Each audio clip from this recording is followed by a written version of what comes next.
Have you ever imagined a life where someone works for you, exercises for you, and even makes money for you? That was the situation in our protagonist Sangu's past, where his substitutes did such, and it was as if a dream had come true. But now, he pushes those memories aside, standing amidst a devastated area with a group of others. The landscape around them is ravaged, and hordes of monsters are wreaking havoc, tearing the place apart. Despite the destruction, Sangu hasn't given up. He continues to fight the monsters, commanding his companions to collect the corpses of the fallen creatures. It's ironic, he muses, that he once worked so hard for a comfortable life, yet here he is, fighting tooth and nail to survive. But everyone in this world has to struggle in their own way. Suddenly, a massive monster looms before him, roaring fiercely in an attempt to intimidate. But the Sangu stands firm, unfazed. He isn't scared, because he isn't alone. With a calm but determined voice, he orders his team to attack. They charge at the beast with precision and strength. Sangu smiles inwardly, knowing he's never truly alone in battle. His unique skill, the ability to clone himself, allows him to create multiple copies of himself, each one ready to join the fight against the monsters. Together, they launch a coordinated attack, determined to reclaim their world from the clutches of these fearsome creatures. Sangu thought that he had to work, study, and eat. He also mentioned that he wanted to try many things, like playing games, traveling to different places, partying with friends, and going on dates. Because of these thoughts, he often wondered why people couldn't have more than one body. To explore this idea, he summoned a man who looked just like him. He then visited a city market where everyone was busy with their own lives. Two people were chatting, with one saying he might get a new skill as he was awakened. Second one replied that the first one could use the skill which could increase his intellect. A fatty boy mumbled to himself that he was tired and should go home. Sang Woo-jong from Gyeongguk University sighed, wishing he had two bodies. An announcer called for everyone's attention. He introduced himself as a class hunter, Park Won-tae, and said he would be in charge of the 10th Portal Awakening program. This government-run program was designed to help people awaken their unique skills by exposing them to mana through a portal. Hunter Park Won hoped the townsfolk would awaken safely and called the first group to step forward. Sang-woo was among them and began to feel nervous as his turn approached. A woman confirmed his identity and asked if he was Group 37, Number 7, Mr. Sang-woo. He confirmed that he was the person she was looking for. She verified his identity by scanning his bracelet and then told him to hand over all his gadgets and step into the portal. Sang-woo approached the portal, feeling unsure, but he closed his eyes and stepped through. The portal confirmed his identity as coming from Earth under the name Sang-gu. It granted him use authorization and completed his registration. He felt dizzy and his head pounded as he opened his eyes. He put his hand on his head and looked around. He found himself in a place with several drones and people who had also awakened with their own skills. He wonders if this was a bunker. Some people seemed unwell. A girl was excitedly shouting that she had an amazing ability to create a phoenix made of fire. Members of different guilds surrounded her. One man introduced himself as being from the Hell Guild, and another woman from the Donggon Guild invited her to join their guild. Sang-woo envied the guilds. A man stepped forward and congratulated him on his awakening, asking if he was okay. Sang-woo admitted he wasn't feeling great, but the man assured him he'd feel better soon. He then asked Sang-woo if he had seen his unique skill yet. A screen floating in front of Sang-woo showed his status. It said he was at a low level, but had gained a clone and clone-enhancing skill. He couldn't believe it. The skill had appeared just as he had been thinking about it. His reflexes and health were rated low, and his endurance was also lacking. He felt disappointed, but tried to focus on the fact that the skill was important. The cloning skill detail revealed that he could create clones from energy without any special conditions. He was amazed but remained speechless. The man told him that most people had similar starting stats and encouraged him to cheer up. He asked what Sang-woo's special skill was, and Sang-woo replied it was cloning. The man seemed disappointed, mentioning that some people had illusion-based cloning skills, which weren't very useful since illusions couldn't do anything physically. Sang-woo thought his skill was different because it wasn't an illusion. The man said it was always better to have a skill than to wake up with none. He suggested showing Sang-woo's skill to the officials for a fairer assessment. One person with an ability demonstrated it under pressure, even though he seemed reluctant. Sang-woo asked the man about the door. The man said Sang-woo would need to scout and register everything before he could return through the gateway. The man then called the next person in line to come into the room. Sang-woo walked in, feeling a bit nervous about the results. He was greeted by a scientist who checked his ability to clone. The scientist told Sang-woo that he had a 73% chance of having one or more skills, and added that the skills verification was complete. The scientist quickly wrote down cloning and updated Sang-woo's identification bracelet. As Sang-woo left, He noticed how quickly everything was moving compared to what he had imagined. He wondered about the nature of his cloning skill. When he got home and entered his room, he checked to see if his clones were working.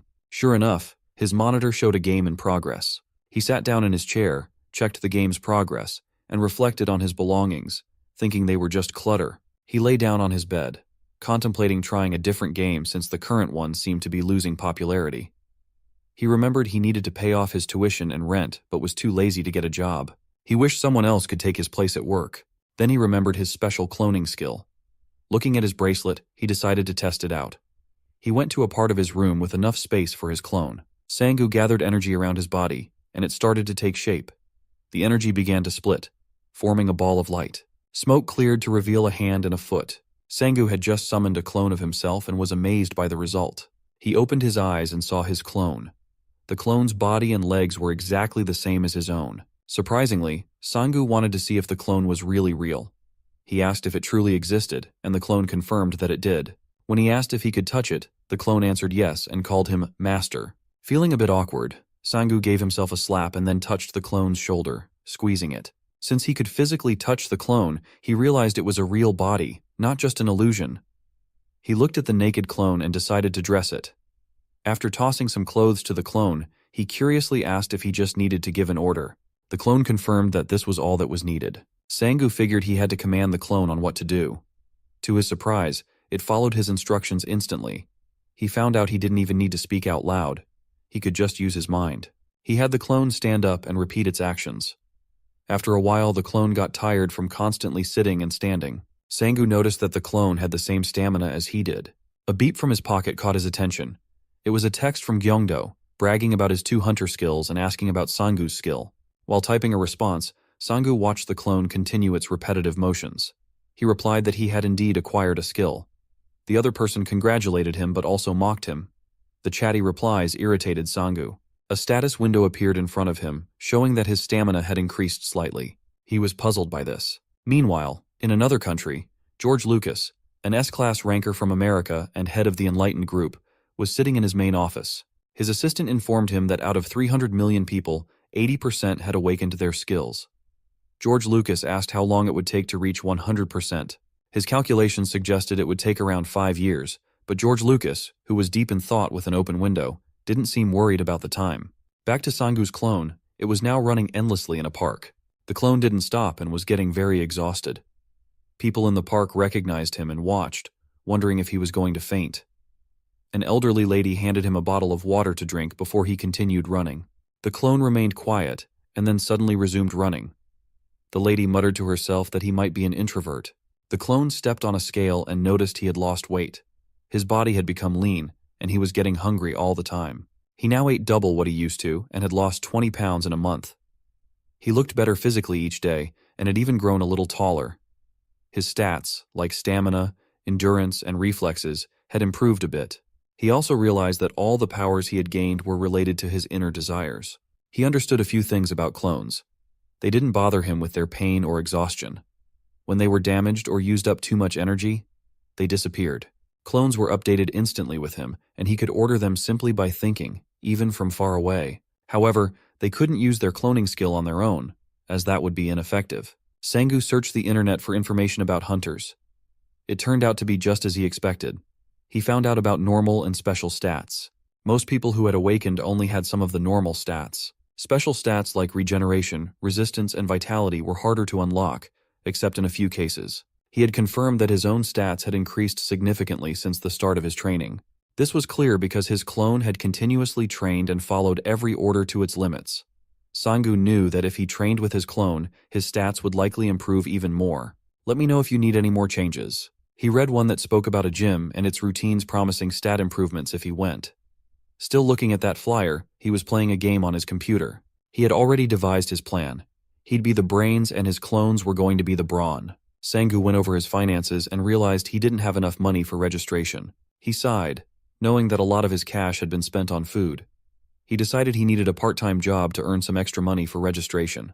He started looking for job opportunities on his computer, focusing on jobs that involved physical labor so he could practice and make money at the same time. He found a job listing for a logistics position on a site with thousands of offers. The job involved delivering or dropping off packages. The company, called Wukong Logistics Center, was looking for part-time employees. Sangu thought this would be a good fit and called the company. He mentioned seeing the job listing on the company's website and asked if the position was still available. The employer confirmed it and said there wouldn't be an interview. Sangu could start working immediately. When asked when he was available, Sangu said he could start the next day, but wondered if he could begin the same day. The employer invited him to come by the logistics center, thanked him, and encouraged him to meet face-to-face soon. Sangu arrived at the logistics center with his clone, whom he called Number 1. The place was filled with trucks, so he felt he was in the right spot. He was about to explain that they were twins, but he decided it might be better to say they were friends instead. He scratched his head, looking around and noting how much bigger the place was than he had expected. He wondered where he needed to go. A man approached and asked if he was Sangu. He introduced himself as Mr. Deokchiol and greeted Sangu. He mentioned that he had lost many employees and thanked Sangu for coming. He directed Sangu to a certain area and then left. Feeling jittery, Sangu asked Number 1 if he was nervous too. Number 1 replied no and seemed confident, as if he was starting to wake up as well. Sangu decided he needed to get the job done quickly so he could go home and enjoy some ramen. He noticed that many people at the center were busy moving and organizing packages. He figured the employees probably had skills to help them handle the heavy lifting. Mr. Deokchiol worked alongside Number 1, and Sangu thought maybe he didn't need to be there since Number 1 seemed to be managing well on his own. At lunchtime, Sangu was very tired, and Number 1 kept watch over him. Mr. Deokchiol handed Sangu a can of soda and some food, saying he should take a break since he was sweating a lot. Sangu thanked him. Mr. Deokchiol sat with them and remarked on how Number 1 worked silently. He asked for the clone's name, and Sangu replied that it was Gyeongdo Kim. Mr. Deokchiol said his own name was Manly. He then asked Sangu if it was okay since it was his first time working in that kind of industry. Sangu admitted it was a new experience and quite tiring. Mr. Deokchiol complimented both Sangu and Number 1 for their hard work. He mentioned that most workers took breaks, but Sangu thought about his empty bank account. Sangu inquired about Mr. Deokchiol's university background, and Mr. Deokchiol said he graduated from Gyeongguk University. Sangu noted that it was a nice university, and Mr. Deokchiol assumed Sangu must have been hard-working there. Number 1 was drinking a cola as Sangu explained that Gyeongguk University wasn't as prestigious as it might seem. Mr. Deokchiol insisted that Sangu shouldn't be modest and said that if his daughter could get into that university, he would be very pleased. He himself had ended up at Gyeongguk GCK University, despite not being good at studying. Mr. Deokchiol asked if Sangu had used special admissions or licenses to get into the university. Sangu confirmed that he had. Mr. Deokchiol was pleased with the news of special admission and felt that his daughter could also benefit from it. He then asked if Sangu would be interested in taking up another part-time job.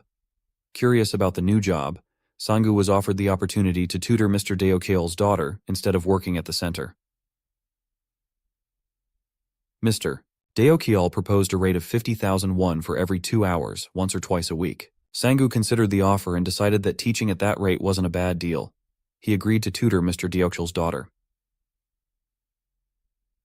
Mr. Deokchiol thanked him and said he would discuss it with his daughter and contact Sangu soon.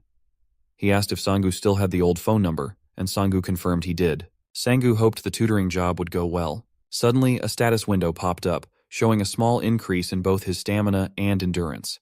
He was pleased with the job and the boost in his stats. As one laborer delivered a balance, Sangu realized there were more delivery orders to handle. Normally, the company trained its laborers to eat before starting any work, but Sangu felt this was a mistake. Without any additional deliveries in his bag, he looked at Number 1, who was eating, and awkwardly cursed him for eating all the food. Sangu lay on his bed, still aching from the previous day's work. He complained about the pain and sent Number 1 off to his part-time job. A status window popped up, showing that his endurance had increased a little, which meant Number 1 had worked hard.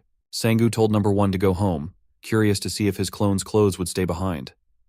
After that, Sangu thought about breakfast and felt satisfied after eating. As he finished, he noticed someone approaching his apartment. It was Number 1, looking dirty. Sangu told him to clean up and change into fresh clothes. After a shower and new clothes, Number 1 presented himself to Sangu. Sangu asked him to show his hand, and Number 1 did so. Feeling a bit nervous but determined, Sangu used a needle to prick Number 1's finger, making a small wound. Number 1 didn't flinch or show any sign of pain. Sangu wiped away the blood and remarked on how well Number 1 had handled it. He hoped that inflicting and healing wounds might help unlock the regeneration stat, as mentioned in the Hunter Wiki. He thought that doing this over a month might trigger the stat. Worried that the wounds might be too large, Sangu decided to make them small and frequent. He instructed number 1 to eat ramen whenever he could, and to train hard. Sangu gave number 1 a spare phone and asked him to answer it if he went out to work. As Sangu left the building, he asked people around him for directions to the gym. He was tapped on the shoulder and heard someone call his name. He turned to see Kim Gyeongdo, who remarked that it had been a while. Gyeongdo noted that Sangu looked thin, but remarked that it suited him. Sangu replied that he had just finished working out and was heading to the gym. Gyeongdo said he was going to the gym too and bragged about how many kilograms he had lost. Gyeongdo mentioned that his gym was excellent. Sangu asked if it was really special, given the high price. Gyeongdo admitted he was interested in a pretty trainer who was attending to someone's stretch at the gym. He invited Sangu to join him, and Sangu agreed, knowing that Gyeongdo was likely more interested in the trainer than the workout. They entered the gym, which was packed with people lifting weights. A man who was having lunch but stood up to greet them explained that the gym was called Tough Body Gym, and mentioned a special, 3 months for 160,000 won. Sangu decided to sign up for 3 months and asked if he could check his posture on each machine since number 1 would be working out for him. The man agreed and processed his payment. Sangu started using the exercise machines. He mentioned needing extra effort to align the bench press. A loud crash startled them. It was Gyeongdo dropping a weight. The man at the gym was impressed by Gyeongdo's strength, but Gyeongdo said it was his first time working out. Sangu asked Gyeongdo if he had become stronger since awakening and inquired about his strength stat. Gyeongdo said it was about 2 points and added that with a higher strength stat, one could handle heavier weights. Sangu realized that Gyeongdo must have some special skill and wondered how powerful high-profile hunters were. Sangu's phone rang and he answered it. Mr. Deokyeol called to check if Sangu had made it home safely the previous day and mentioned discussing with his wife and daughter if Sangu was available. Sangu confirmed his availability. Mr. Deokyeol then asked if Sangu could meet him at his residence. Sangu agreed and headed to the address provided by Mr. Deokyeol. As Sangu approached the apartment complex, he thought about how Gyeongdo hadn't registered at the gym after using the equipment. Gyeongdo had said he wasn't going to because he didn't like the trainer. Sangu figured this was for the best, as it meant he wouldn't have any trouble sending number 1 to the gym. When Sangu opened the door to Mr. Deokyeol's apartment, he heard raised voices inside. Someone was complaining that Dad was making decisions without consulting them and demanded he cancel the appointment with a tutor. As the door swung open, it hit Sangu in the face. The person inside said they would work it out and needed to speak to Sangu directly if she didn't like the tutor. Mr. Deokyeol's eyes widened at the sight of Sangu being hit by the door, and the girl in the corridor looked at Sangu with surprise. Sangu scratched his head as he looked up at somebody, then Mr. Deokyeol apologized since he had not known him for who he was. Sangu said it was all right. A plate of sliced apples was brought by a woman who asked if he truly was the student called Sangu, for she could not recognize him since he had lost so much weight. Sangu replied that he had been doing a lot of workouts, but it was quite a while since he had seen her. He then asked her if she was Haeon in not-so-sure voice. She replied she was. Sangu introduced himself as Sangu and informed her that from that day going on, he would be her tutor. He told him he had heard her father say she was trying to go to Gyeongguk University. Mr. Deokyeol and his wife started to taunt their daughter and her outbursts of rebellion. Haeon flustered, thinking Sangu must have overheard her earlier shouting. Sangu asked if she was in grade 12 and she wanted the grades checked before they got started. Haeon was surprised by the request, while Sangu was frustrated as she saw her grades below average. She covered her face in shame while her family kept on teasing. Mr. Deokyeol grabbed his jacket and ran to work while thanking Sangu. His wife labeled him a traitor. Sangu faced Haeon, whose face had dropped. He reassured her that it was okay as he had given the scores poorly too, the first time. Things lightened up as Haeon asked him if he was joking around. Sangu reassured her that it was correct and added that to try their best. She agreed, and Sangu went ahead to explain to them what schedule they were to use to teach her. He then left the house of Mr. Deokyeol and thought for a few moments of how long a stretch lay before him. Sangu taught M with all patience during the session. She learnt eagerly, and he hung his clothes to dry, thinking that it was good she was brighter than what he had anticipated. He figured number 1 must have gone to work and began to consider the problem of multiple phones in case his clones increased in numbers. Sangu looked at his computer thinking to search for something on the Hunter web dealing with skill. He saw some on sale and one of them he had seen before, a skill he knew. The price even made him sprinkle his water 100 million won. Then a view of a telepathy skill scroll that would be 400 million won. He thought it better to buy a house rather than a skill, and leaned back in his chair, feeling it would take forever to afford even one skill. He wondered if hunters earned so much that they could afford such expensive skills. He viewed the balance on his phone. He then remembered how he had become a hunter himself. The boy then scrolled his phone to read some news about the hunters of apartments in Korea. Feeling that his skill is great and shouldn't be used in minor jobs, Sanggu grasped his jacket to try being a hunter. He was overconfident and elated. His phone beeped, and a status window popped up. He had unlocked the required skill to become a hunter. What could a hunter even be in this time so far ahead of him? He wondered. How had Sanggu known, in but a moment, portals had sprung up across the world, and monsters had poured forth from them, invoking the horrors of the great disaster that washed away more than half of mankind? Then followed the superhumans, with powers beyond imagination, to save the day victory for mankind in that single war. And now the hunters were hunting the monsters left behind. Sanggu watched a video on tips regarding how to be a hunter. He was assured that, should one pass the test, he would be given a license to legitimately kill monsters and be recognized nationally. Sanggu plugged in his earphones. The video was giving tips for passing the hunter test. He walked to the very tall building that surprised him, considering it bellowed with people the Hunter Center. People in the Hunter Center were grabbing up weapons and making them usable with relatively inexpensive parts. There were a handful of people in line at the lobby, but he could also tell that not many people were really testing today. He figured it must be the vitality skill he had just gained that was making him feel a whole lot better, even with a few hours of sleep. One of the women announced that registration for the Hunter license test, being conducted on floor 1 of the basement, would close in 20 minutes. The announcement got Sanggu a little nervous about what was going to happen in the basement. He opened the testing room door and exclaimed, "Excuse me." All those people turned their faces toward me. He felt nervous, looking at the huge number of candidates present over there. Some of them teased him on how he entered. Then a man in a soldier's uniform came. His introduction follows. His name is Han Mongan, Class C Hunter, and he is the proctor for the test. Mongan explained that it would actually be composed of 3 things: a written test, a practical test, and an aptitude test. He then added that if the 2 were caught cheating, the cheater would automatically fail, plus, on top of that, would not get another chance at it that same year. The atmosphere tightened up. They never let cheaters get away. There was a man driving down the street who assured the person at the other end of the line that he would deposit the entire money before the end of the month. He asked the boss to wait, saying that he hadn't been working in that particular field for just a couple of days. The person at the other end of the line got angry and yelled, thereby hurting his ear. He complained that the person was killing him. The CEO of the JM agency, Junmo Kang, was worried. He knew money wasn't coming in, and a lot of places the money had to go. Junmo looked at his watch. It was just about time the hunter examination would come to an end. He kept driving along the highway. Congratulatory messages of passing the F-class hunter examination popped up on a window of Sanggu's bracelet at that very moment. He stood mute, scratching at his head, for it was an idea he really had that everybody said it was easy, but how much easy did they mean? Then he was surprised to find that it really was about like getting a driver's license.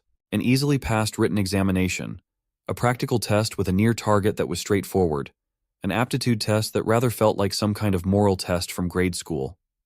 What all this meant was hard to believe. The hunter exam had been easy, what with lives and weapons at risk, but he shrugged it off.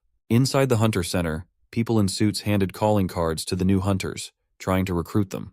Maybe from guilds, Sanggu thought as one of them approached him, congratulated him on passing his exam, and handed him a card with a number on it. The card was for the JM agency, and their CEO was Junmo. Introducing himself, he boasted that he could do the most work in buying items or hunting monsters for the smallest cost. The clone skill notification suddenly popped up. It now showed that the skill is level 2, which would allow him to make a second clone. Junmo still had so much to say to Sanggu about JM agency matters, but the latter ran off and said he would contact Junmo another time. Junmo couldn't help feeling a little saddened by how fast Sanggu left and hoped he wouldn't forget the contract. Sanggu arrived at his apartment at midnight and covered his face to prevent him from laughing. He felt the greatness of his skill since his clone made him. Afterwards, he called the second clone and named him number 2. The clones stood there then, facing each other, with Sanggu excited to finally get into becoming a hunter. Junmo was bored by then and threw the cards into a seat. He wished the hunters would soon contact him. He looked out the window of his vehicle, where he was parked in front of the Heeshang Guild official building. There, someone was sipping coffee and looking through documents. He said Junmo just needed to settle the amount listed. Junmo was muddled by the total payment because for him, the price of troll blood seemed really low. He called Junmo's name again and inquired whether it had been a while since he joined. Junmo confirmed it and was told that he should be quick-witted. He patted Junmo on the shoulder, telling him, yes, he knows that Junmo was full of righteousness, but he has already been told many times not to be too sensitive to guild business. Junmo, feeling unjust at that kind of thing, just chuckled, thinking, if he had known this was going to be hard, then he really should have kept his mouth shut. His phone rang. He picked up his phone and introduced himself as Kang Junmo, JM Agency. The caller introduced himself, mentioning he got a business card, so he would like to know something. They met at Starbucks coffee shop. Junmo lifted his arm and greeted Sangu with an apology for having kept him waiting. Sangu said it was no problem since he had just been there. Junmo suggested they order drinks. Sangu answered that would be good, and they ordered the drinks and sat. Then Junmo asked if Sangu really wanted to go into a safe hunting ground suitable for a newbie. Sangu replied yes. Junmo then asked what Sangu's skill was. He said it was cloning. Junmo thought of the cloning skill, which he had known but thought it may have created only illusions that would amount to nothing during a hunt. Sangu, on the other hand, was acting different in his sips of coffee. He claimed of having great skill while in a surprising attitude to what he was seeing. He then handed Junmo the contract to go through. He first suggested the slime hunting ground, which was safe, but had requirements to it, like face masks and protective clothes since slimes release poisonous gas. He mentioned horned rabbit hunting ground, which is safe too.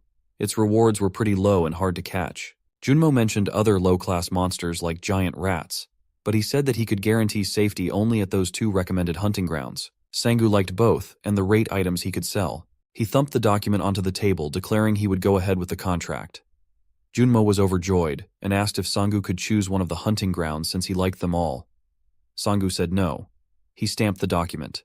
Junmo looked in surprise at another person stamping the contract document. It finally registered in his mind that there were two of him, and he looked again at Sangu. Junmo's eyes locked onto Sangu and his clone, with Junmo's face now mirroring a state of surprise. Sangu and his clone summoned him so as to allow the both of them to go hunting at the favorite hunting cove at once. Junmo welcomed the clone, who was in his true disguise as a ninja. Then he asked whether his got him the skill of cloning, and he said yes. Then turning to Junmo, he asked if he could demonstrate the skill to him. Then Junmo agreed. He gestured and some clones appeared. 4 identical clone illusions popped up, each drawing a sword to point at the central one, the original clone. Junmo's heart was racing at this fantasy that made it appear as if they had stabbed the original clone all at once. He let out a yell due to a start, but the clone comforted and asked him to hold on to his sound self. Then Junmo opened his eyes, and the numerous clones, as it went on, were nothing but illusions. They did not exist. The clone went on to inform him that the illusions could not even cause actual damage. It was but a skill that was supposed to attract other monsters somewhere else. Junmo laughed and embarrassingly confessed to watching the skill. He had seen the clone skill before. It was definitely an illusion skill, but he was still interested in the Sangu skill. The other Sangu examined the contract and found it valid. He sipped his coffee. Junmo was getting nervous because this was the first time ever that he saw that sort of skill.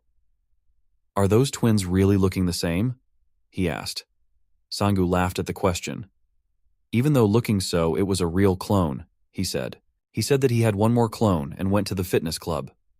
Junmo became surprised and asked if the clones can also build up the muscles.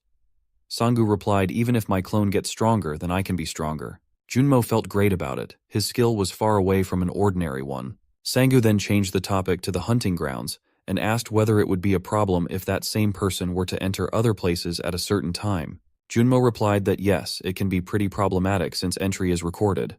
Sangu was disheartened but still assured that he would talk with the Hunter Association and do some adjustment. Sangu agreed, but he said that the case he could not apply the skill until the following evening, as it had the obligatory time of cooling down before being used. Junmo agreed and said that Sangu should meet him at the Hunter Center within these 2 days. Sangu had already stamped the contract, and Junmo was amazed to see it get stamped again.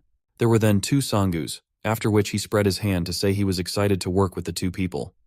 Sangu grinned and shook his hand. 2 days later, Sangu entered the Hunter Center and looked around. Junmo had called him and told him that he was pretty surprised he had entered early. Sangu replied that he came early just in case Junmo was waiting at the center for him and asked if the association was inside the Hunter Center. Junmo said most facilities related to hunters were in it and asked Sangu to follow.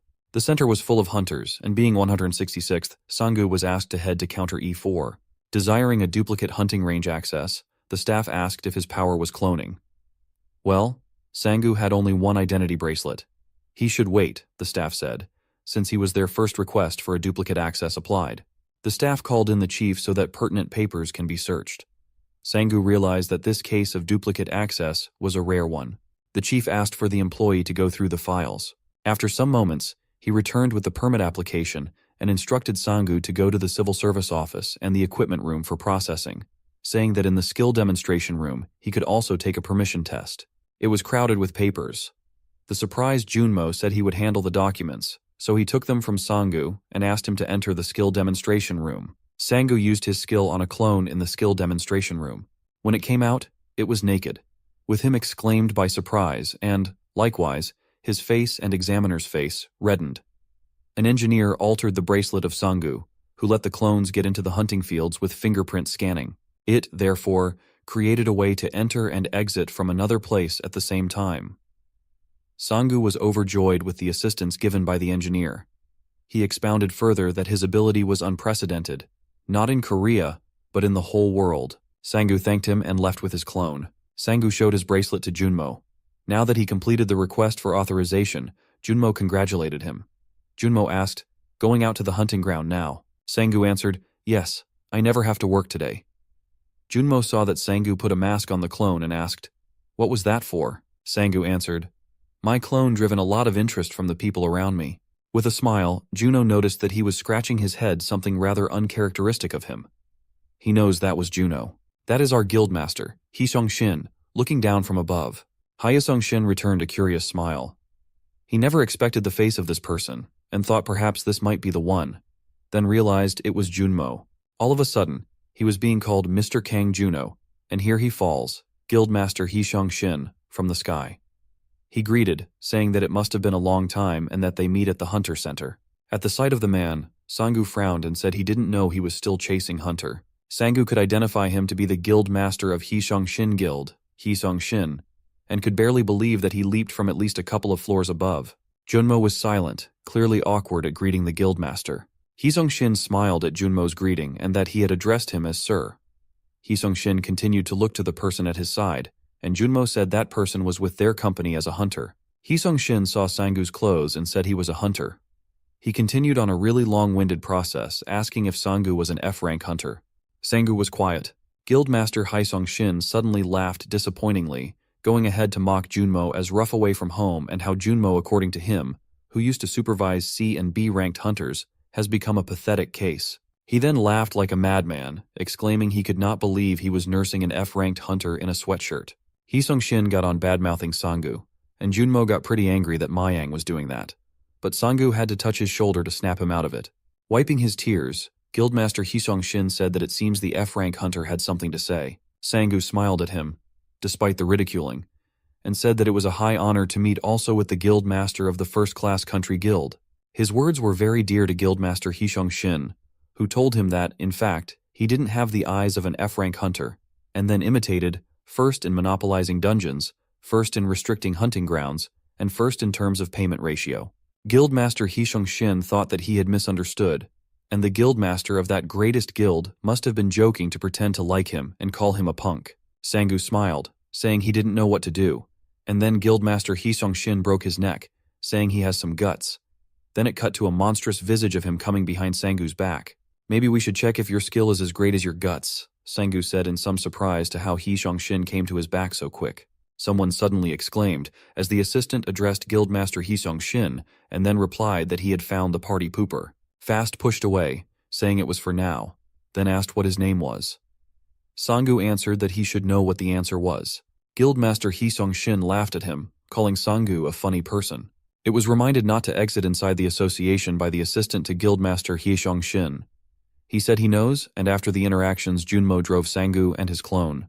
Junmo thanked Sangu for what he did earlier. "He could not stand there just like that," said Sangu. He asked if Junmo knows his relationship with the Guildmaster Hisung Shin. Sangu narrated. From some research, he came to know that the JM agency is related to this incident, but online there was scanty information regarding what really took place. One rumor was that Junmo had been kicked out of Hisung Shin Guild. Other than that, there was a comment raising doubt on people for not choosing JM Agency, fearing JM Agency, who is ready to attack Heseong Shin Guild. This was a shock to Sang-gu, wondering why he had done like this and why he had their agency. Sang-gu said it is the ratio of payment. Junmo laughed. Sang-gu added that he knew he could trust Junmo. If there is something I can't stand about guild industry, Junmo surprised with this very answer. Junmo thanked Sang-gu for saying so. The music was on inside the Tough Body gym. A hand was bleeding because of lifting weights, and the legs were buffed because of continuous workout. It appears that number 1 has been working out for quite a while. As a matter of fact, the gym owner went ahead to ask the female gymgoer if she thought he was dangerous pertaining to him. She replied that just by looking at him, to her, he looked really dangerous. She asked if he would be okay. He mentioned that he had tried to talk to him, but the reply was none. Number 1 heard his phone and put the weights away. The phone showed text him to come out after he'd finish his workout, wash up, and then go in front of the gym and wait out. Number 1 gulped the remainder of the water down. This time, he thought he was going to play hooky for the rest of the day, and the lady gym enthusiast really was elated that the gym owner finally came out. Slimes began to ooze out at the crevices in a cave. A hunter was dispatching slimes while gathering the goop in a can. The hunter was none other than Sang-gu. Junmo then asked him how it was. Sang-gu answered that the gas mask was a pain, and he felt like he was breathing through many face masks. He said it was natural because even though the slime hunting ground was safe, hunters didn't usually stay. Sang-gu understood the meaning and said it would be unbearable for this long. Again, Junmo said he could hunt to fill up the canister and then he could return it to the rented locker. But 6 hours will be more difficult to endure. And he added, some say a good gas mask and great gear perhaps might let pack it in for longer. Sang-gu was incredulous to that. He said he was quite certain that he would not stay long, let alone for 6 hours or 2. He then categorically added that probably it wasn't the same for number 2. Sang-gu wore his gas mask. The necessary gears were readied by number 2. His cheeks streamed tears as he wished number 2 the best of luck. He invited Junmo to the Horned Rabbit hunting ground, who was ready for that. He showed Junmo the number 1, but it didn't show him anything. The number 1 was waiting for Sang-gu to come to the gym. It was then that Junmo let out a screech from the tire of the car that sounded as if it were the end of the ride. Sang-gu slipped out through the window and told number 1 to go inside. They were driving along a busy street and Junmo asked Sang-gu why he introduced his clones as number 1 and 2. It's because they looked alike, Sang-gu said, and it would not be very feasible to give them fancy names. Junmo felt perhaps there was no requirement at all to name since they were after all clones, and Sang-gu rushed in with agreement. Then Sang-gu asked if he had to make some preparations to hunt the horned rabbit. To that, Junmo replied that he needn't worry about it since most of the equipment could be rented in the hunting ground. He added, however, that he should get his own equipment someday since rented equipment could be used only in the hunting ground, which was easier to take back. Then all of a sudden a noise from outside startled Sang-gu. He asked Junmo what the noise was. It meant they had already arrived. There was lots of military hardware around. Other hunters were all over the place. Many military people had been inspecting the place for security. Some were examining the hunters getting inside the entrance into the portal. The place seemed so wide. It was nothing like the slime hunting ground. We came upon it. Junmo confirmed this to be the large enough to have a monster break. Sang-gu had heard of this sort of thing before. It meant the portal somehow got cut off from the outside world, and when that happened, monsters went through, causing rampage in places surrounding the portal. Junmo explained that 5 years earlier, during a monster break, every monster of major kind was defeated, so there were mostly only F and E-class monsters left, making everything a good hunting ground. Sang-gu put an expression on the noise, wondering who would listen to them. They went into the facility where a lot of stood together. Junmo pointed in one direction of which he said, he can rent the equipment there. A merchant dropped a crate on the ground of which after being opened it had a rifle, night vision goggles, earplugs, and 400 rounds of a bullet. He murmured that its total cost was 7.1 million won. Sang-gu felt like crying because this money, to be paid, is a huge sum, the millions of won he had to. There are bullets, which are quite expensive. Most of the expenses will be from bullets, but that will change if you successfully hunt horned rabbits for that. Let me give you the price.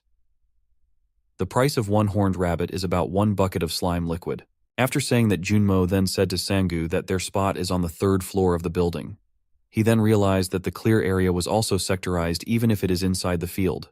Horns directed to heaven. Junmo squeezed his ears. Harsh gunshots shocked Sang-gu. There were people shooting horned rabbits inside the field. One person was annoyed due to a miss and said to others to step away as far as possible from his front. Another one was bragging around with his catch. Junmo raised his forefinger to the mouth and pointed to the seat. Number 4. He guessed it was Sanggu's.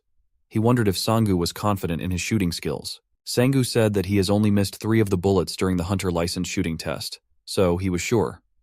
Feeling sorry for the horned rabbits after Junmo was aghast at his talent, he remembered them even with an ache in his teeth. Sanggu inserted the earplugs and told the horned rabbits of their fateful situation about not being able to get away from his sight eagle-eye ago. Junmo was breaking out into a cold sweat. He supposed it was a good thing everyone had earplugs. Sanggu called out at the top of his voice whilst looking through his sight, and Junmo was sprinting as he too found a rabbit just about to bolt out in excitement. Sanggu pointed the tip of the rabbit's ear and began taking careful aim, placing a finger cautiously on the trigger. He thought the hunt started. 3 hours later, Sanggu was in very much pain. He couldn't shoot even one rabbit right. He was too tired. He said that it did not make any sense. His aiming was just fine, but the horned rabbits dodged the shots immediately after the trigger was pulled. He said even Agent Juno had gone away because he had no time. Sanggu felt he couldn't recover even the money spent on bullets, so he wanted to know whether he was to call it a day. He asked Number 1 whether, and to this, the latter replied in the affirmative. To Number 1, Sanggu pronounced to go hunt with the guns for the rabbits and gather them with the spear gun. Do not want narrations of a rabbit is there, instead send message 1 if you get them and just call me if you run out of your bullets. Before him, lying on the bed, a status window suddenly popped up. It showed his mana up 0.001 3 times in the window.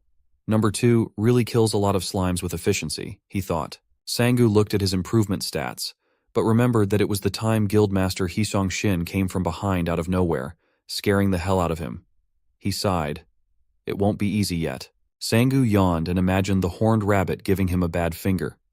He had thought it was a total failure and that he caught the rabbit with horned, and he hadn't expected that it was going to turn out that tough. He had only wished that at least Number 1 of them will be able to catch some horned rabbit. Just then, his mobile started beeping. Number 1 texted 1, meaning 46 unread messages from Number 1. Buildings and business establishments filled the place all around. Junmo stared outside from his building. His phone beeped, and he answered the call. He was told that they have already reached the JM agency. Whether that is the one Hunter Sanggu belongs, he asked the person on the other line, and Junmo confirmed in a yes. He was the slime hunting ground manager. It was at that point when he invited Junmo to come over and put an end to Hunter Sanggu that Junmo began to question what the manager was talking about. It was at this point when the manager stated, Sanggu has been hunting for over 24 hours. He is out of his mind. It was at the utterance of that line when Junmo was utterly taken aback. By that time, Sanggu was just waking up. He shifted the position just to see if Number 1 had finally run out of bullets. Then he was flabbergasted by both the number of messages from Number 1 and what Number 1 had said. Meanwhile, Junmo had come to the slime hunting ground to see what the whole commotion was about. There were slime fluids in tanks. Junmo wondered if Sanggu had managed to fill all the storage bins in one day only. They did not allow a break for Number 2 to be allowed to go back to the portal, but Number 2 insisted that he once again had to go and enter the portal. Junmo then shouted at Sanggu that this was not the time for such things to happen. Sanggu picked up the call, and Junmo shared the good news regarding the slime hunting ground.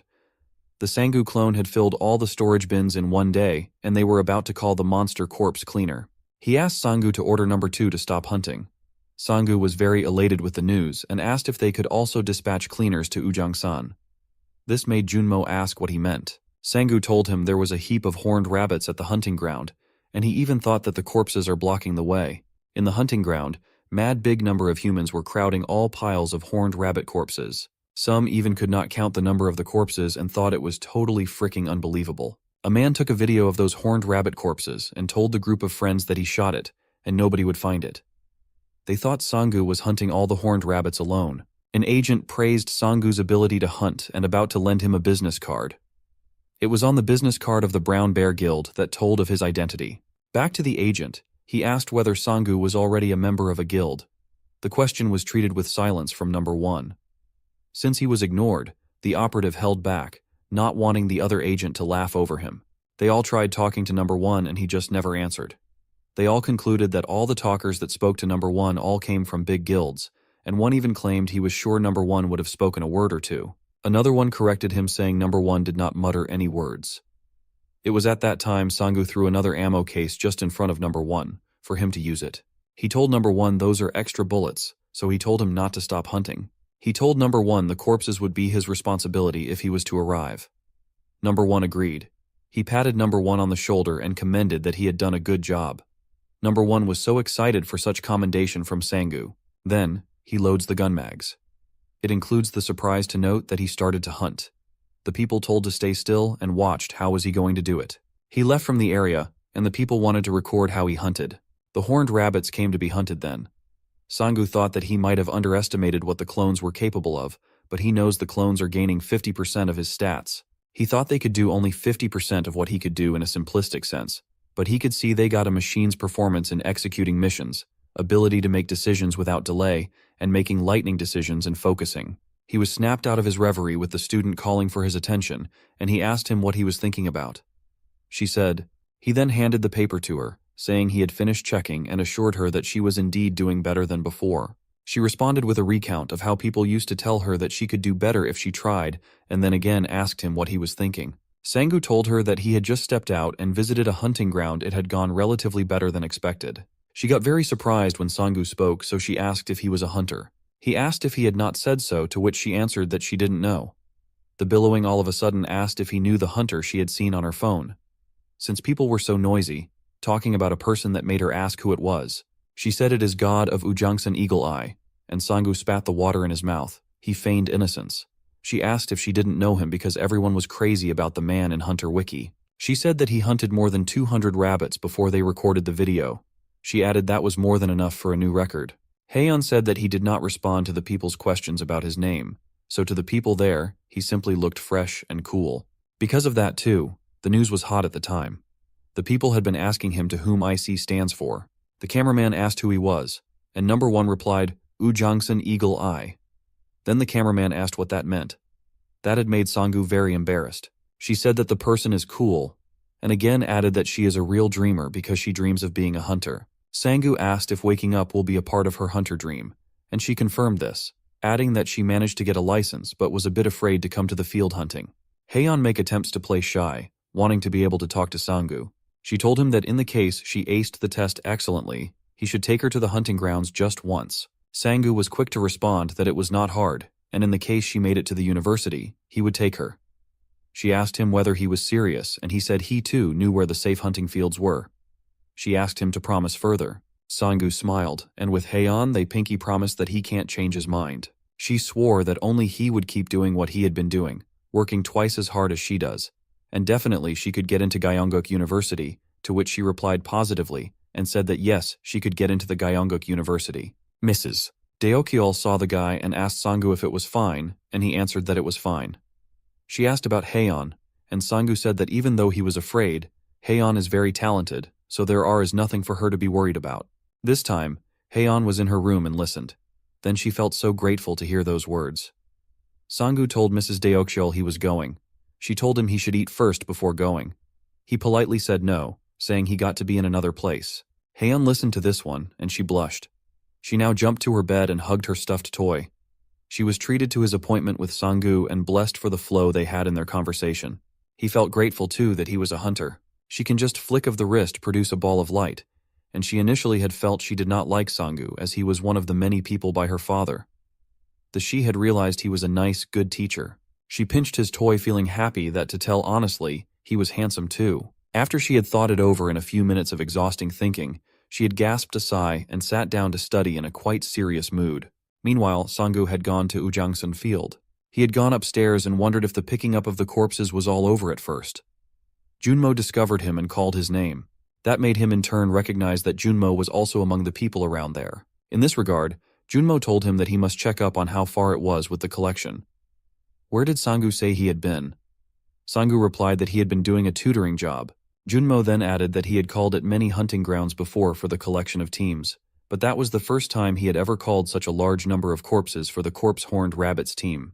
In all, 352 horned rabbit corpses explained the number of the people present together. Has Sangu checked the settlement of the troops that I sent? Junmo asked. Sangu exclaimed, surprised. He did not check it. Not even a single notification was made. He looked at his cell phone from a distance. The balance in the deposit is 32 million won from JM Agency. He was surprised that it was such a huge money sent to him. Sangu asked Junmo if that large sum was actually the reward he would get. It's just that Sangu's hunting abilities apparently were good for his F-class, so I changed the settlement rate to 83% while I even applied for the E-class hunters from the beginning. Sangu thanked Junmo for that, but he still didn't think of himself as an E-class hunter.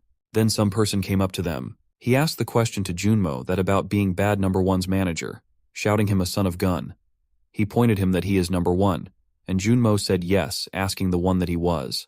The one asked Junmo with what he thought, telling him that he looking on a prey-stalking hunter whose prey got stolen by him. Someone went on to say that all the game he had shot at with the horned rabbits was gone with number one, and he spoiled his hunt. He then went on to say that he thought they will have to pay for that to Junmo, lost with words, and whispered towards Sangu that they seemed to have taken the wrong spot. He says he did not know a person like that existed. For this reason, Sangu proceeded to work out a plan at that time. He said what and how since Junmo told him so, and the latter queried him on what and how he would do. He asked what the two people were whispering between them and said that he was a man of conscience. He asked them to be good and fork over 10% of the total settlement fee. Sangu laughed at the man, so he asked if he had thought it was a joke. Sangu answered him not to worry since his look-alike wouldn't be in the area for about a few coming days. He asked Junmo if they should leave the place. The man shouted again, stating that he hadn't finished his statement, and again asked where they were headed. Then, Junmo whispered in Sangu's ears, asking him where they were really headed. Sangu answered that they could go near the coffee shop. He was so much angry that he turned the body, yelling for not to be ignored. He was trying to punch Sangu, but Sangu said a command to number one using his thought. Then he gives the punch to the face of number one. The person shocked that number one got the punch and acted he missed giving a punch away so hard. Number one hits on several containers from the attack and then the wall. There was even blood from the punch that the man made. He even grew nervous and asked that he had not hit him that hard. Sangu bellowed that what the man did was brutal, revealing that he was experiencing a video capturing all that had happened. It was an abuse in the holy hunting ground. Further adding how one would not just let the situation pass if it were to go out. To that, Junmo just nodded, agreed, saying how people had their eyes glued to the person, and around himself, realized what a mess it would be if the video is uploaded on the hunter web. And then the person got so nervous, Sangu said, patting his shoulder if it was right. He then told whoever if it was cool, let them be on their way. That guy crushed his teeth in anger, and thought afterward. After that, both Sangu and Junmo entered into the coffee shop. He said it was because he had thought the hunter who picked a fight with them was the person amongst the Hong Guild members. Sangu said he didn't know the person the hunter was. Junmo said that since Hong was such a large guild, there were all manner of people crammed in it. He then asked Sangu how he knew that person was from the Hong Guild. Junmo answered that, since the person had come before him to the hunting ground to collect, the hunter was keeping his eyes on him all the time. Worried, Junmo thought it might be some trick of the Hong Guild in one way or the other, so Junmo next guessed it might be for revenge. He further added that maybe they did, thinking his clone was another hunter who made a contract. As embarrassing as it is to say, the hunters taken by the JM agency are not treated differently than at any other time. He also further added that it is embarrassing to say that JM agency hunters didn't have much survival since they just left. There were only a few F-class hunters left. He was one of them, and he had said he could not promise that the Hong Guild wasn't coming. Sangu had told him he wouldn't give himself second thoughts on the choice since he knew the situation perfectly, and yet did decide to join, which made him answer not to worry about it. Junmo seemed to be concerning, and Sangu said not to let those people oppress them anymore. Sangu told that revealing his plans to be extremely strong in no time, he has been boasting a lot, so Junmo felt relaxed after knowing it. Then, he asked what Junmo felt regarding his plan. In reply, Junmo said that his situation never looked at itself that way. Is 2 in the afternoon the next day okay with you? Junmo asked. To that, Sangu responded in the positive. With that out of the way, they went on to the details of exactly where it was that they would meet in front of the hunter's market.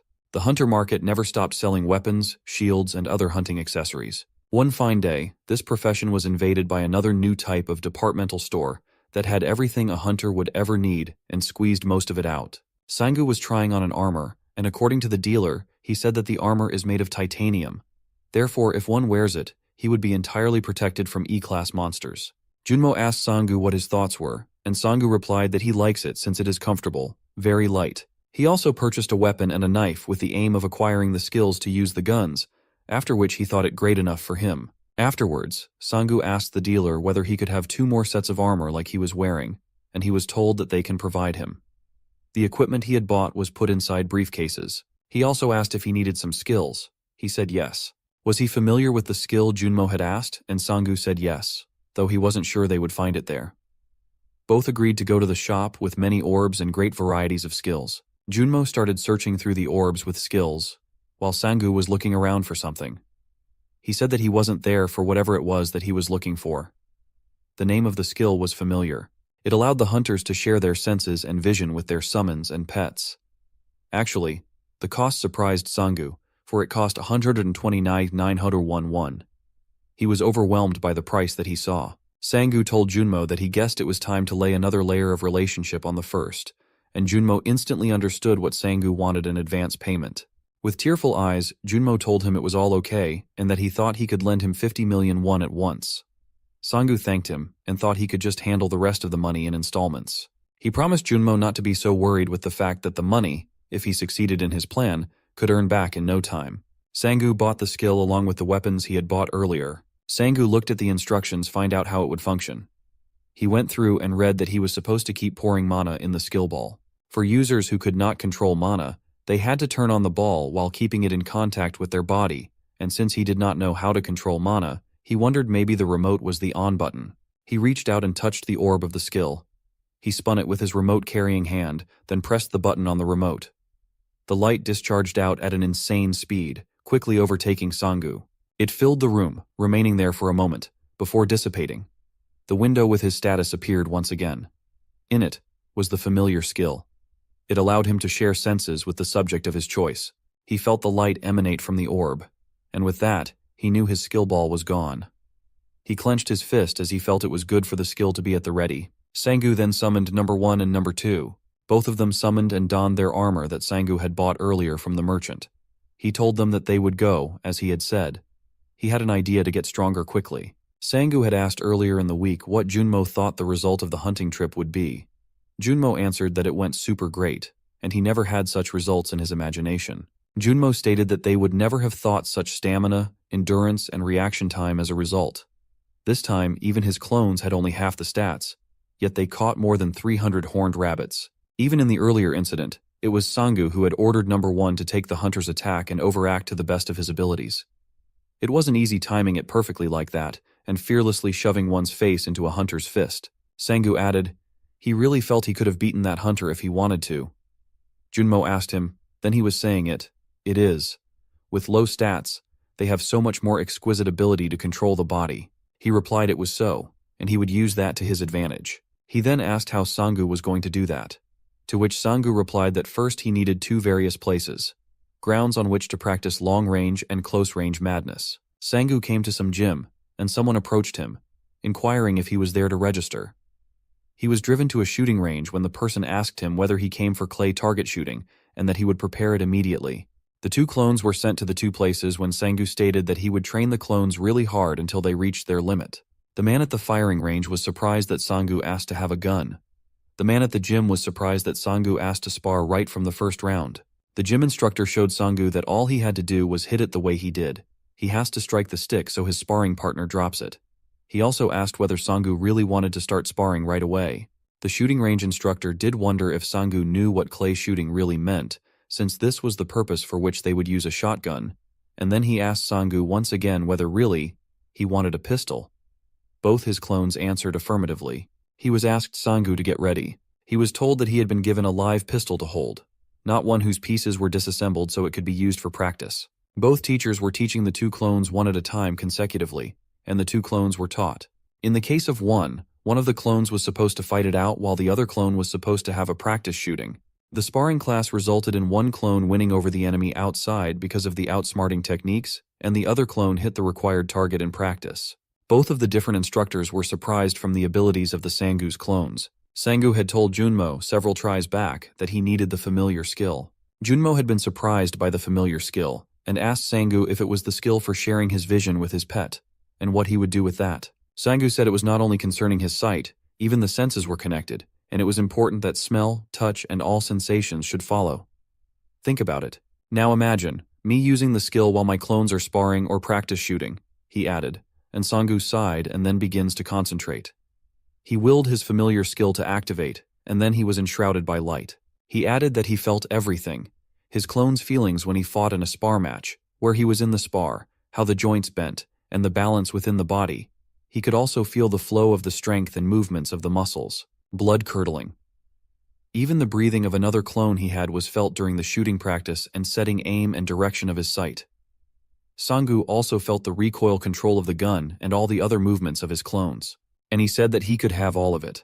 Everything his clones did, he felt the same as they did. Therefore, he was happy about going through whatever his clones were experiencing. From then on, he felt that he was undergoing the same feeling as the clone, missing the baton with air pressure, smelling gunpowder, the recoil force. What else? Tiredness. He knew he hadn't moved at all, and it was all done by his clones. He was just sharing their senses. Since he experienced the movement of clones with the same exact body, he felt he could mimic movements right away. Next to him, a status window popped up, showing increases to strength and reaction time. He felt it was good enough and decided to do a sparring and shooting for the day. He wanted to check first on number 1 to see who he was fighting this time around. He began to focus, this time casting his familiar ability. Sangu felt the atmosphere from his clone, number 1, who was going to spar with another. It was the style of a strong person. Sangu himself felt that the opponent had the face of a strong man. People were in awe that their coach was personally going to spar with his clone. Another person stated that might be because Sukhai had lost a sparring to him. They both started in a battle stance. His clone hit his opponent's baton, and with that, he easily sidestepped the attacks, throwing an overhead to his sticks. It is at this very point that Sangu realized his clone's attacks were inexperienced, and the coach surely did not have an idea about handling the batons. Yet he felt oddly strange, that the defense of his clone was different. It seemed like he read the coach's moves since he could perfectly dodge his movements. He was just about to attack, smashing the baton of number 1 in hope of overpowering him, but number 1 defended properly, shaking as he parried the attack, which surprised the coach. Then it was the turn of number 1 to have a go and smash his sticks against the coach. The coach was in a shock from the strength of the attack and turned to quick retaliation. The coach tried attacking back, but number 1 was quick to dodge. The people in the gym were in astonishment at what had happened. No sooner this happened than number 1 returned an attack. Oh, the coach was busied with the attack. Though he has the opportunity to defend his back awaiting the next attack from number 1. Number 1 was all in full readiness of the next attack. The coach smiled as though he was aware of the attack to befall him again. He climbed through the wall to avoid an attack from number 1, which surprised Sangu and number 1. During the attack, the people were proud to see their coach also being a human and not an ordinary man to the coach, while they thought it was a quite near hit for him. On the other hand, Sangu was suffering from the pain on his wrist side, which was hurt by the attack of the coach. While he thought it was a dangerous move, the coach asked him if he wanted to continue. When he saw Sangu silent, he asked number 1 if he was okay. So number 1 followed what the coach did. He jumped through the wall, surprised everybody, most especially the coach. Sangu was taken aback by the action of number 1 in continuing the pole vault. He then dropped himself to the ground, surprised the coach as well. He was told by number 1 that he wanted a rematch. The coach just grinned and accepted that. Sangu claimed that was fine and wanted to reshape to number 2. He then contacted the number 2 senses. The clay was arrogant person's shots who asked a person if she saw what he does. The girl answered she did and he was so cool. However, Sangu decided not to say anything, but it shows that number 2 was also firing at the clay objects of the occupant beside him. However, he just waved his hand as he wants to focus to hit. The occupant asked the instructor to bring more as he wants to secure the highest score, and he laughed gregariously. Another clay had been catapulted by the machine. Sangu tried to memorize how number 2 moved stable upper body. A thought came into his mind. Don't move the body, and he was only to turn in the clay's direction of the suspected trajectory. As the aim matched with the suspected trajectory, his shot hit the target, and the clay was destroyed. Smoke came out of the barrel of the gun. He tried to remember every little detail that he had experienced. He stared at the broken clay, thinking that he needed all the experience his clone had been through to enter his head. His body was in that state where he felt everything his 2 clones' experiences. Sangu deactivated his familiar skill and said that switching between number 1 and number 2 was really tiresome. All of a sudden he felt dizzy as if he were in the center of a hurricane. He noticed that his mana was all out and he was feeling giddy, hence he had to rest. He sat on the bench and noted what the clones were doing. It was crazy beyond the super level. Of course, they were probably never thinking, and fear never entered the picture. They moved all they had to. Having this knowledge, Sangu decided that he would go with his clone next time, as he is curious to test what would happen if he tries it himself. There was sound for running. The one recognized Sangu, who was sitting on the bench. She addressed Sangu as a teacher, and that was what drew his attention to her. Then he remembered the person as Heian. He asked her what she was doing there in that place late in the evening, and she responded that she is studying at the library. Sangu teased her, replied asking her if she lies and does not even bat her eyelids.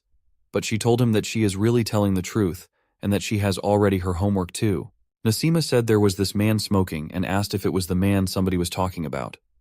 It sounded like the man in the horned rabbit hunting ground who had bullied him was calling up some people getting some payback. The big guy asked if that was him. It turns out the hunter is after Kang Junmo in the horned rabbit hunting ground.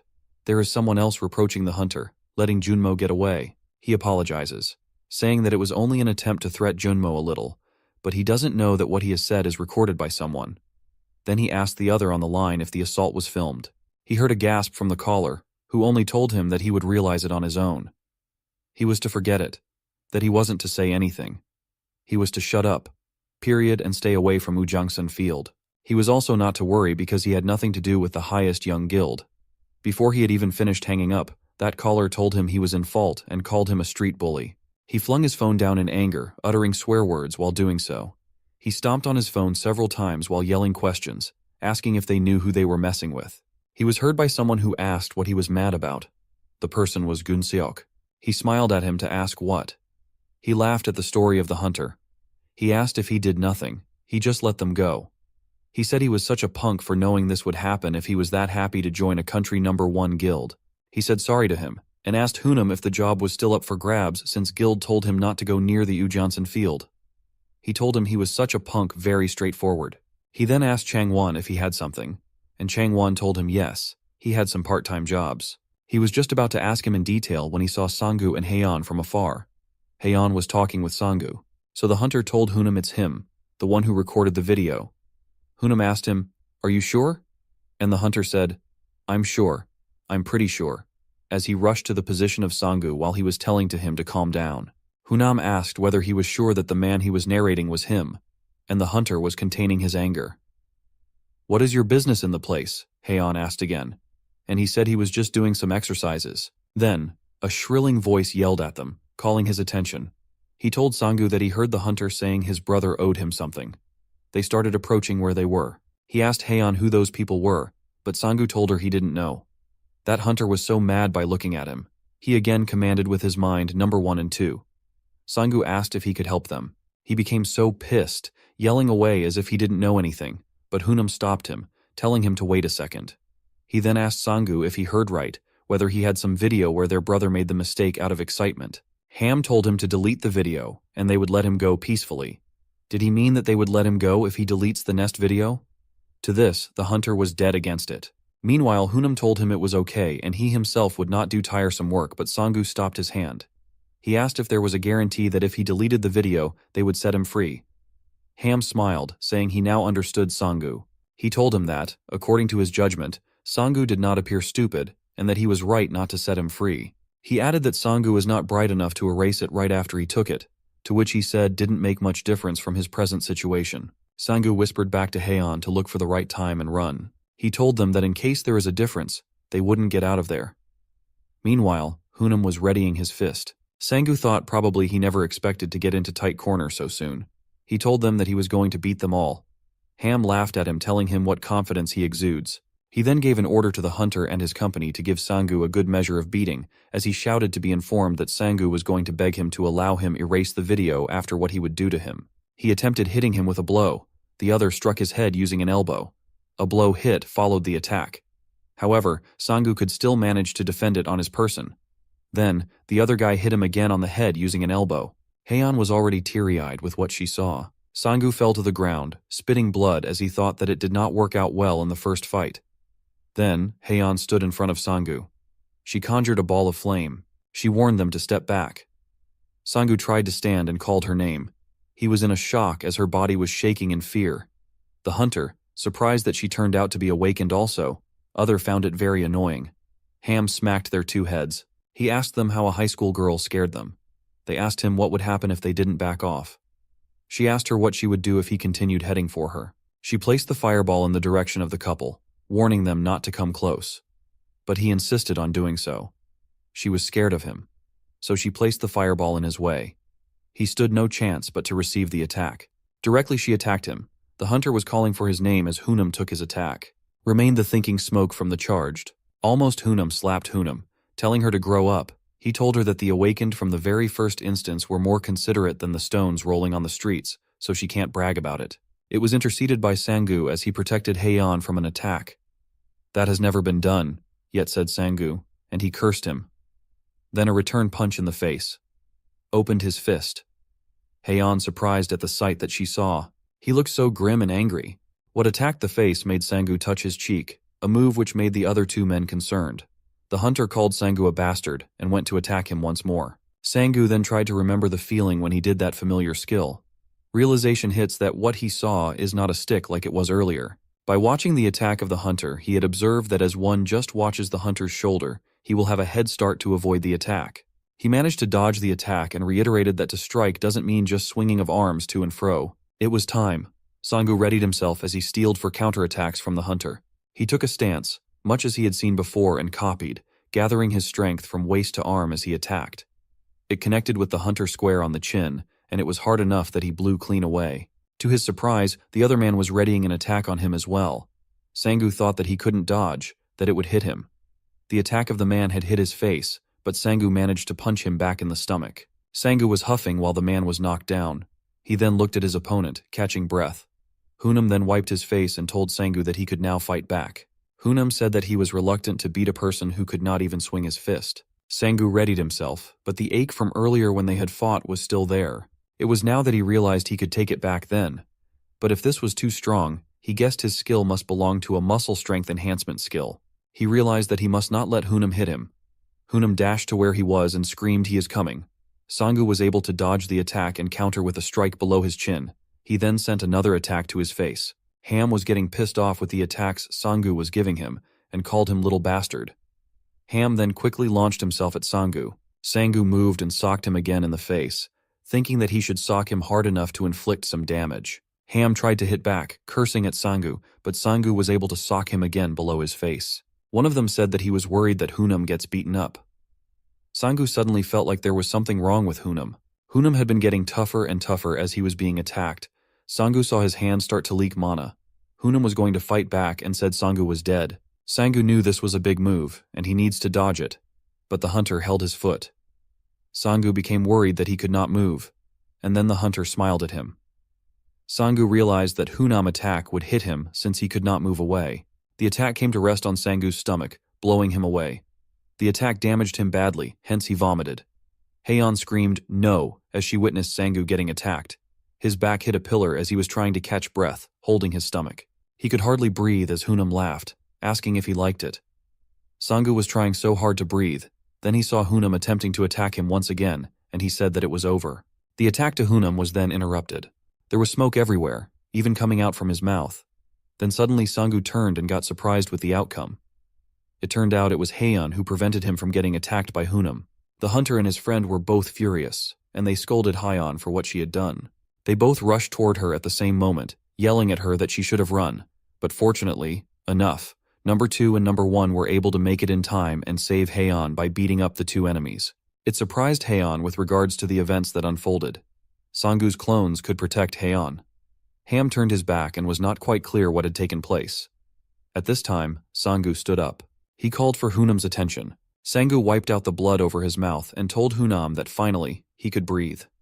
Sangu yelled in annoyance, seeing Sangu being arrogant. Sangu moved fast. He jumped and climbed up to the pillar behind his back. He then came near to Hunam's face and thanked him for the test of real battle experience. Sangu kicked Hunam in the face that instantaneously blew him. Sangu was catching breath since he fought a very great opponent. Meanwhile, Hunam was knocked out cold. The other companions of Hunam were knocked out also by Sangu's clones. A status window suddenly popped up, showing that multiple statuses of Sangu had increased and gained muscle strength. Then it disappeared, replaced by another status window. The status window showed that Sangu's clone skill had leveled up temporarily, now making his clone skill level 3, but still on trial. Sangu laughed as details of his status showed in the status window. He fainted instantly and said that was what he got. Heian called for him as his clones rushed to his side. It was midnight at the apartment building as Sangu was asking Heian why she stayed instead of running since she had the time. Heian told him she doesn't think that was what he wanted to tell her. Sanggu answered it was true, but he told her what she did is still dangerous. Heian shifted the topic and told him that she could not believe that the famous rookie hunter was just a clone. Back when he almost passed out, she recognizes the other person who rushed to Sanggu as Mount and Eagle Eye. Sanggu coughed and told her not to go about telling people, to which she asked if he didn't want to be famous. Sanggu answered that the same thing might happen again. Heian answered, saying she understands and would keep her mouth shut.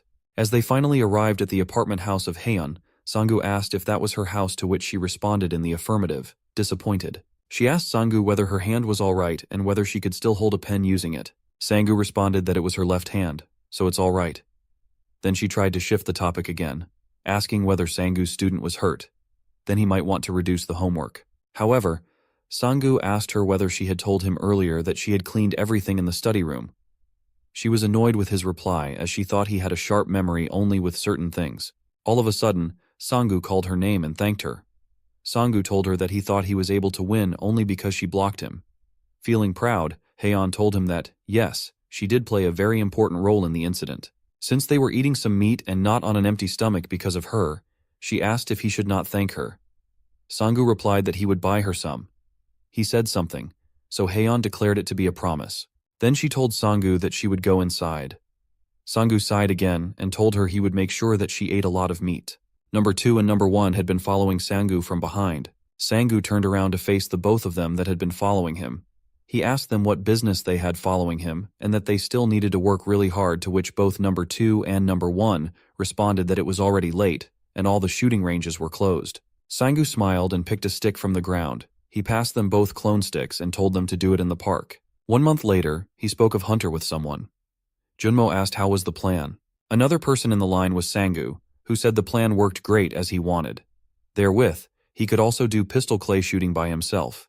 He reported the clone skilled level increment and that he had got a 3rd clone. Junmo congratulated Sang that now he could learn faster. Sanggu replied in the affirmative. A status window floated in front of Sanggu, showing improvements to his stats. Sanggu told Junmo that he would be surprised when he saw Sanggu's improvement. He then shifted the topic and asked Junmo whether he could possibly get 3 F-class hunting grounds for the next day. He was surprised to hear that would be hard to get. Sanggu asked Junmo if that was going to be difficult to get. Junmo assured him it was, told him no matter what, he would get the grounds. Sanggu thought their agent should be reliable. Junmo asked him about the hunting schedule. Sanggu replied that he would let his clones do some exercises in the morning and make them hunt in the afternoon. Junmo told him that he got it and was looking forward to seeing Sanggu tomorrow. Sanggu greeted Junmo good night. Sanggu said that he then went ahead to carry out his plan of the day. He commanded the clones to do various intense exercises in the morning. Sanggu ordered them to go out just to the park and be back by 12, which the clones obeyed quickly. He shouted out loudly, asking them to get to leave the guns instead, so equipped with guns. Sanggu was lowly on his browser reading on the Hunter Wiki on information based on the monster hunting plan. From clones training, he thought that they had learned well. He added that unless it was physically impossible for the movement, then they could copy and recreate almost everything. Sanggu wondered if he studied all the monsters and how to hunt them correctly. He proceeded to play a video tutorial that explained the pattern of the monster dog, understanding situation, choosing the right weapons, and continued to think that the clones could follow the guideline as well. Sanggu, at the apartment complex, released his clones from exercise. It was already 12, he said. The clones went to shower and eat. Sanggu came to realize that his clones were so full of energy and not tired even after exercising the whole day. Sanggu believed that the bulk of rat, alien fish, the corn rabbit, and many others were the most Giants watched F-class monsters. He planned to try to really hunt the clones by following the guide. Sanggu wanted to see the situation and technically experience hunting to get used to combat by using familiar skills to learn about mana. During the break, Sanggu thought that his familiar skills had high consumption mana and he couldn't stand his previous attempts for long. Sanggu called Junmo and told him he would be there in a minute. Junmo had said he would be there within 10 minutes. Sanggu then amazed all saying, "My clones, get ready if you all finished your dinner." Being followed by all his clones, Sanggu called Junmo and called him an agent. Junmo replied that he finally was. Junmo said that clones of Sanggu looked pretty scary. Sanggu affirmed, even with him, and he said it was true that he was not comfortable being with them. Sanggu then asked Junmo whether the practice field was ready. Junmo told him in the positive, of course, that he had 3 places relatively close to each other. Sanggu stated that was great, then asked Junmo to take care of his clones. Junmo asked if Sangu was not coming. Sangu answered him that he was going to participate using his familiar skill and that he also had to acquire his mana breathing technique. He told Junmo to just get his clones to the hunting grounds and to tell him if they reached well. Junmo said that if that was what Sangu wanted, then it was fine. The car roared and the tires screeched as it took off from the area. Then Sangu said it was time he did his part. He let out a long, slow exhale to ease tension from his body and honed what senses he could as the familiar skill flickered to life. Sangu tried not to listen to the noises and keep his attention inside. Sangu tried to recall exactly how it felt before turning on his skill. He remembered that whenever he had used his familiar and clone summoning skills, it was like the energy from his body was released. He breathed for 10 seconds, thinking that he was about to cycle the mana inside his body. Energy from within him cycled in his body. Suddenly, the energy from inside him burst out. This energy was anchored inside his chest and ran down to his extremities. Sangu suddenly gasped with surprise at what he had before him. A status window popped up, telling that he got the meditation skill, which he earned by calming his mind. There are already countless human and monster corpses strewn on the floor. A person below strained his way to attempt crawling and said it couldn't be that a particular monster was there in the place. As he went on to repeat the curse, he said this was an F-class dungeon and they had only come to hunt some alien fish. He screamed that it wasn't meant to be the monster in the dungeon. All the time, some monster had been feasting on the alien fish. He said he surely needed to report that to the authorities, but he was noticed by the monster. Heck, the monster there had a sword. Shocked, the person noticed the reflection in his gauntlet that the monster was after him. He said it was the last hunting ground and it was located at the sewage treatment plant. The monster appeared as a huge fish with long, sharp fangs which scared the hunter. The hunter then screamed loudly in pain due to the fact that the monster was eating him alive. He opened the car door and Junmo introduced the place. He told Sangu that there were alien fishes inside the dungeon, and that they were famous for having strong jaws. Sangu's clone replied that he understood. He appeared to be in full armor. Junmo told the clone to be careful. Since Junmo was successful in dropping off the clones, he wanted to leave a message for Sangu. Junmo had typed with his phone that all his clones were in position. Still, Junmo thought that Sangu's ability was amazing. The man hunted consecutively at 3 different locations. He added that it depended on how the hunting went at the moment. Maybe Hunter Industries would start to rain down fire and brimstone. Back in Sangu's house, he was praising himself for having gotten the mana breathing skill and thought of being a genius. And then, feeling mana and continuing to breathe, he suddenly felt sad. It reminded him not to get confused by the meditation and mana breathing skills. He scratched his head to guess. It was just that hard to get the mana breathing skill. Shortly after, he got the message from Junmo, who he had all clones was in their places. At that moment, he realized that the clones might have arrived and got ready to visit the training ground. He initiated the familiar skill he was used to, and sure enough, he started feeling the flow of mana. A status window popped up and told him that the familiar skill was in use. A knife flew and buried itself within the mouth of a monster rat. Sangu's eyes opened wide, and he accidentally cursed. He saw that number 2 was just on the hunt. He thought to himself at that moment, no problem, and he wondered if the guild actually helped. Although number 2 was focusing on him. There was nothing special, only a few rats were coming toward him.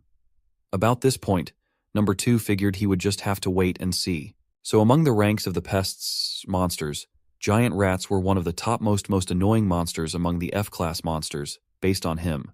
According to the man in the video, if the party wanted to do a hunt on giant rats, he suggested forming a party. And if one had no choice but to hunt solo, there were also other ways in which they could do it. The first hint that was suggested was keeping a distance from the giant rats and shoot them because their dash was just straight. Number 2 did this as he drew his gun and shoot every giant rat which came his way. Now, in a scenario in which they could not kill them all by shooting and were about to fight in close range, the skulls were as hard as a nut. 2 stabbed one in the head. The man had advised to shoot in the spine on the video, so 2 did just the same, and the big rat fell to the floor. Then the giant rats are awfully good in breeding, just like any other rats, so that explained their number in the dungeon. That is why the man said that if they studied well, these giant rats would only be large lumps of experience points. Another person from the video asked him if he really thought that aiming for a moving spine was easy. The hunter requested the person on the video not to spoil the video. The guy made fun of him though, said they were his chucks of experience points. Number 2 reloaded his gun. A bullet cartridge fell on the ground, and he went on hunting the giant rats. Of course, the clones came as Sangu looked in the rest of the vision. Then, spontaneously, something sprang out of the sand. The clone was not afraid, for there right in front of him stood a giant scorpion. He did not show any fear but only ran and chopped the tail off that scorpion. Sangu figured that his clones could slay anything, no matter the level of the opponent. The clone chopped off the tail using a gun pointed towards the scorpion's head. Sangu knew with his use of sense. He could feel the hunt as the arrow from the clone flew to shot the monster. A few status windows picked up to show that all of his statistics had once again grown up due to the effort the clones did. Another clone hunted alien fish on another front. Sangu had already figured out that his clones would start getting strong once his statistics started to increase. All three clones worked relentlessly at hunting. The Sangu cloned ones managed to sort out the F-class monster ground. "That place is really quiet," a hunter said. Another one chimed in. "That is normal. This is supposed to be riddled with a few monsters." Then they found themselves a corpse of a giant rat wherein they got curious. He was inquiring how much it's going to be worth because there are just too many corpses for a load. Then, someone shouted in unison to pack all those corpses in a box pronto. Others saw the hunting grounds occurring in the forest. Sangu observed that it was happening smoothly, but somehow, he was still getting the feel that something was lacking. Then it occurred to him that they had not taken any of the monster corpses they collected. It then ordered number 2 and number 3 to get back and take all the corpses that they have hunted up to that time. He added that they shall stop hunting until they have taken all the corpses to their boxes. Number 1 asked what if some other has taken the corpses already. Sangu picked something up and said to number 1 that he saw alien fish corpses over there and asked him why he wasn't taking them. He answered that he doesn't hunt these. Sangu asked number 1 to get up, as each corpse meant money. Now is not the time to be the goody two-shoes. Number 1 agreed. Number 1 went near the corpses. Sangu thought to himself, if it wasn't being hunted by number 1, why did someone chop the corpses then? He bent to pick the dead body from the ground when number 1 picked something unusual and said, "This isn't an alien fish." He then asks him if he still needs to take it. Sangu was shocked and he cursed when he looked at number 2, holding a cut-off arm. Suddenly, number 1 turned back and realized that someone was standing behind him. Both of them felt like something was wrong with this place. Number 1, obviously, was paying attention to everything around him in the place when he heard the noise coming from behind his back. Opening his mouth wide, he turned back with the gun. Someone had thrown the head of an alien fish. Apparently, from what seemed, Fishman threw the head of the alien fish, which hit number 1 in the face, to distract him. Fishman was quick enough to cut his arm, holding the gun out, who felt somebody behind his back and turned around in order to make a point with his gun. Number 1 felt the pain and the heat of the precise injury, but still he did not act because he was a clone. This had seemed to ache from within. Sangu, on the other hand, had used no familiar at all, and it was so much a part of him that actually, he felt the ache that had been inflicted on the clone. He instantly let out an excruciating scream, only to snap out of it almost as if he was in shock in order to use a curse. Sangu looked to his right arm to find it still attached, sighing in relief although he cringed from fear he felt that moment ago. That familiar link in skill had grown used to, snapped without his focus since he was in anguish. "This isn't the time to be afraid," he said, reaching for the phone. He made his call the weird one from Sangu, asking where was the place to hunt that had been told by Junmo, where he had taken number 1. Indeed, Sangu's intonation upset him. He answered the salute and asked about the place where the thing had occurred, because he had left number 1 around the treatment of sewage. Sangu told him to come very fast with number 2 and number 3 to the hunting ground, for they would meet at a certain place where he was to explain everything. He responded by saying he'd be coming but needed to know if it had hunting. Sangu told him yes it had, and really one big one. He had to fight every minute defending himself from this other fisherman who was armed with a knife, for it was the fisherman who drew out the sword and went ahead to use it to give number 1 a shot on the hand. A lot had been done, so number 1 was disintegrating. Number 1 vanished.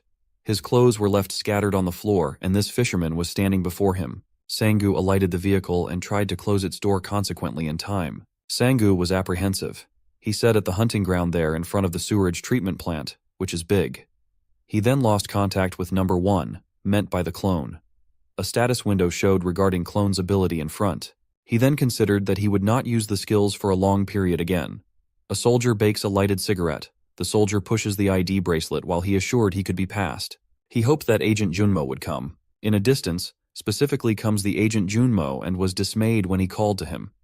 He told him he brought the professional so much, the number 2, and also the 3rd, which Sangu had wanted. He thanked him, and Junmo asked what he was talking about. He said it made his number one disappear, and that a monster was responsible for that. He further said that not an alien fish, as was rumored to be, but really huge in strength. It wasn't in this world.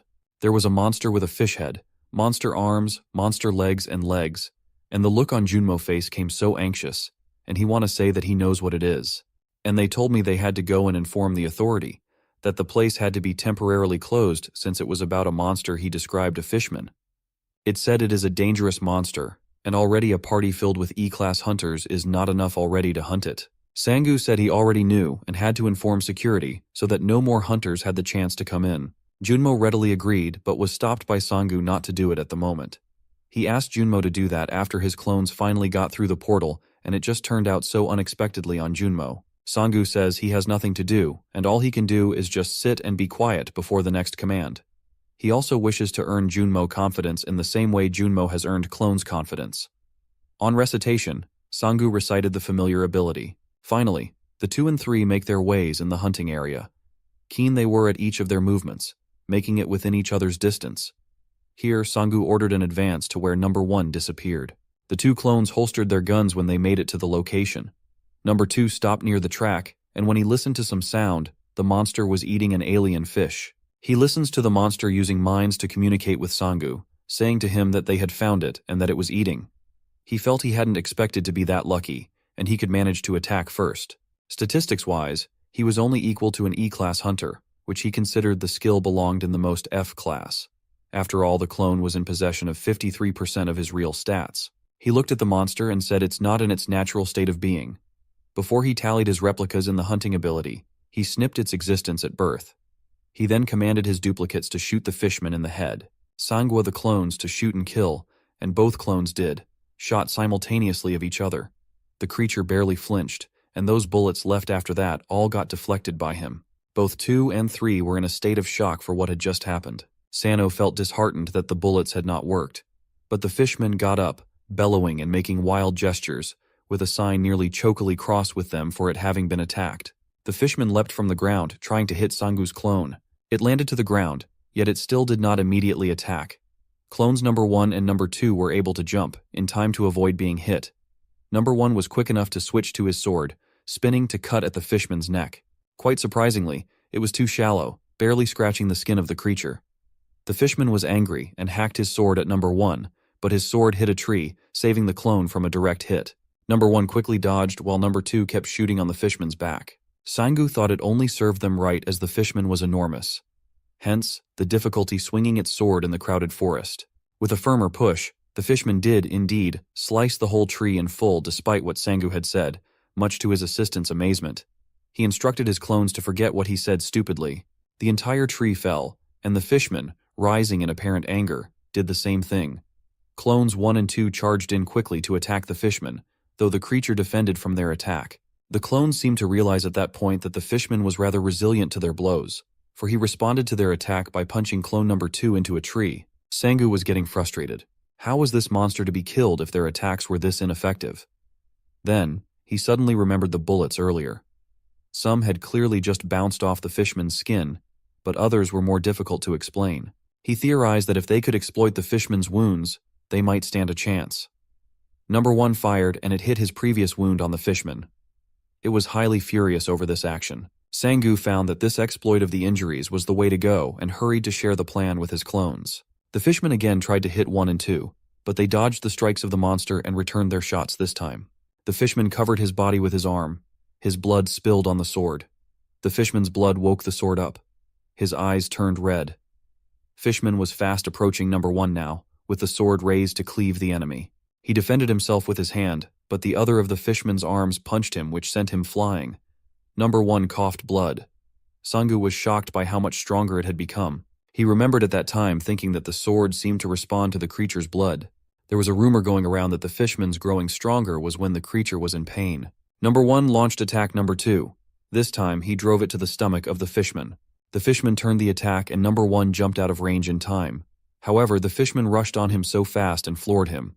The fishman stabbed number 1 in the stomach and his connection with Sangu was cut. Sangu could see that things were very much oppositely bad, but in the end, he was sure that the fishman was going to bleed out more. Number 1 tried to strike back with his knife as 2 continued firing at the fishman.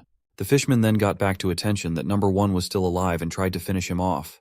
Number 1 remained there, but still managed to stab the fisherman's hand, disabling it from attacking and defending against the onslaught of bullets.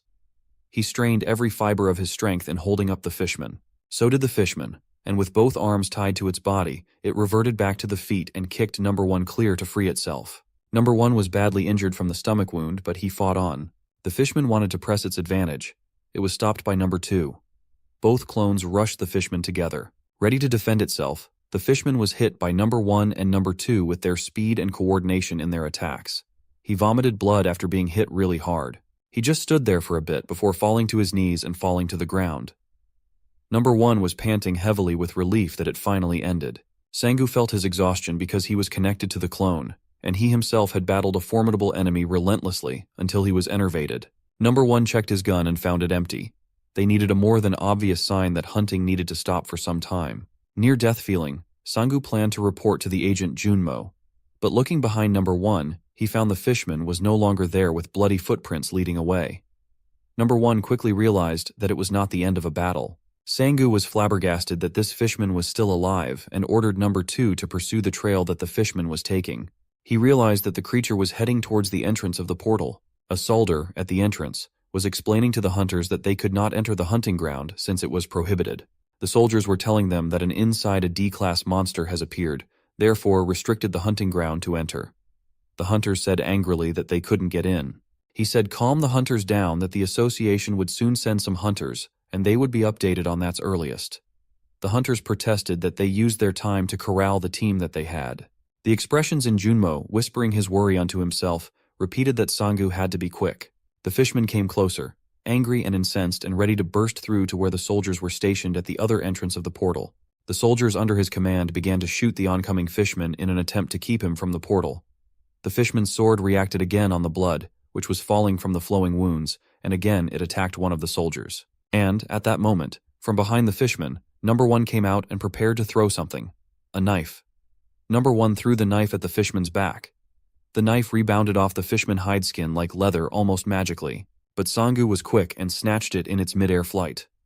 So the knife went right in, through the head of the fisherman, with all his force. The fisherman stopped a moment later, then shouted with pain. Sangu continued to press full force on the attack. In front, the soldiers stood in shock at what was happening. At last, the fisherman fell to the floor to signal its death. Number 1 gave thumbs up to show appreciation for Sangu's effort in killing the fisherman. Finally, the battle was over. The threat was eliminated. It was a call from a hunter to someone to inform them that he had arrived at the hunting ground. It went on to show that he was going to write an extremely long letter later on after much research, but wanted to prepare them well on the mutterings that he was able to get. As he drew near, there lay before him a dead fisherman on the ground. Then he continued, surrounded by a group of hunters and a contingent of soldiers. The hunter pointed at the monster and asked the soldier standing next to him if he was such an association member.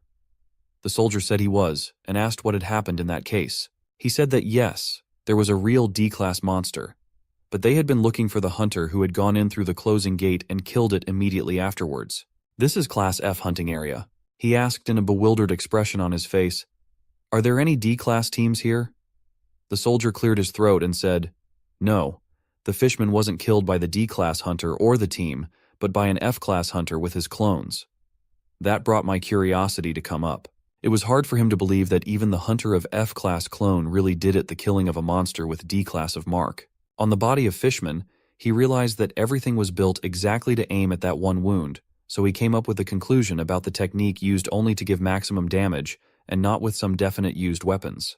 Junmo conversed with the hunter Sangu, who grew pointedly interested in it, and hence he could quietly hear the hunter's musings on how he could shoot the pretend monster directly into the open wound from the move. He volunteered to go and be the first to pass the gate because that way he could look freely for other D-class monsters. He asked Kiki to hurry their work on the signal. The body of the fishman lying there, limp, bobbed its head in agreement. The hunter let out a sigh and began to think about just what to say to the association. If he reported an F-class hunter who killed a D-class monster all alone, what could they say to that report? Meanwhile, Sangu also observed many windows of status pop-ups, countless unlocked skills and enhancements of his stats. He blinked his eyes in disbelief at the number of abilities to unlock and thought he had to be at fault also. Did the number 1 and number 2 survived, and perhaps this regeneration business was their doing? Junmo asks later about the clones. Sangu answers again that they are damaged and would require some cool-down period before he could summon them again. It would probably be best to let them heal on their own. Not to mention, it raised his regeneration stat by how many there were. Junmo complimented Sangu, going lively. Sangu, that's great. He had chased a D-class monster. Sangu chortled, saying he was a little shy to admit it now because he had just been begging Junmo to trust him, but he pretty much knew that what he was getting into was terribly unsafe. Junmo said that if that were so, then Sangu just might, with little trouble, even manage to take down an E-class monster all on his own. Sangha thought maybe it was possible since he studied well. It was then that Sangu remembered the fact that the fisherman's short sword was a blood-absorbing particular one, which had struck Junmo as very interesting. Then Sangu added that when its eyes had turned red, darkening, and the fisherman had gone mad, he had believed him dead. Just as Sangu was moving to pick that short sword, Junmo stopped him, saying that maybe it would be better if he let his clone do it, for there was a sliver of a chance that he might be holding a cursed item. Of course, somewhat taken aback, Sangu asked him what it was. A cursed item? Meaning that he couldn't use it. First is one of the very rare ones, very expensive, particularly that belonging to the cursed items fashioned from the East. It follows on with the effects, Junmo said. Sangu was so happy about it that he said his clone might as well go with the sword for the time being. Then he asked if the rest would be taken care of by the collection team.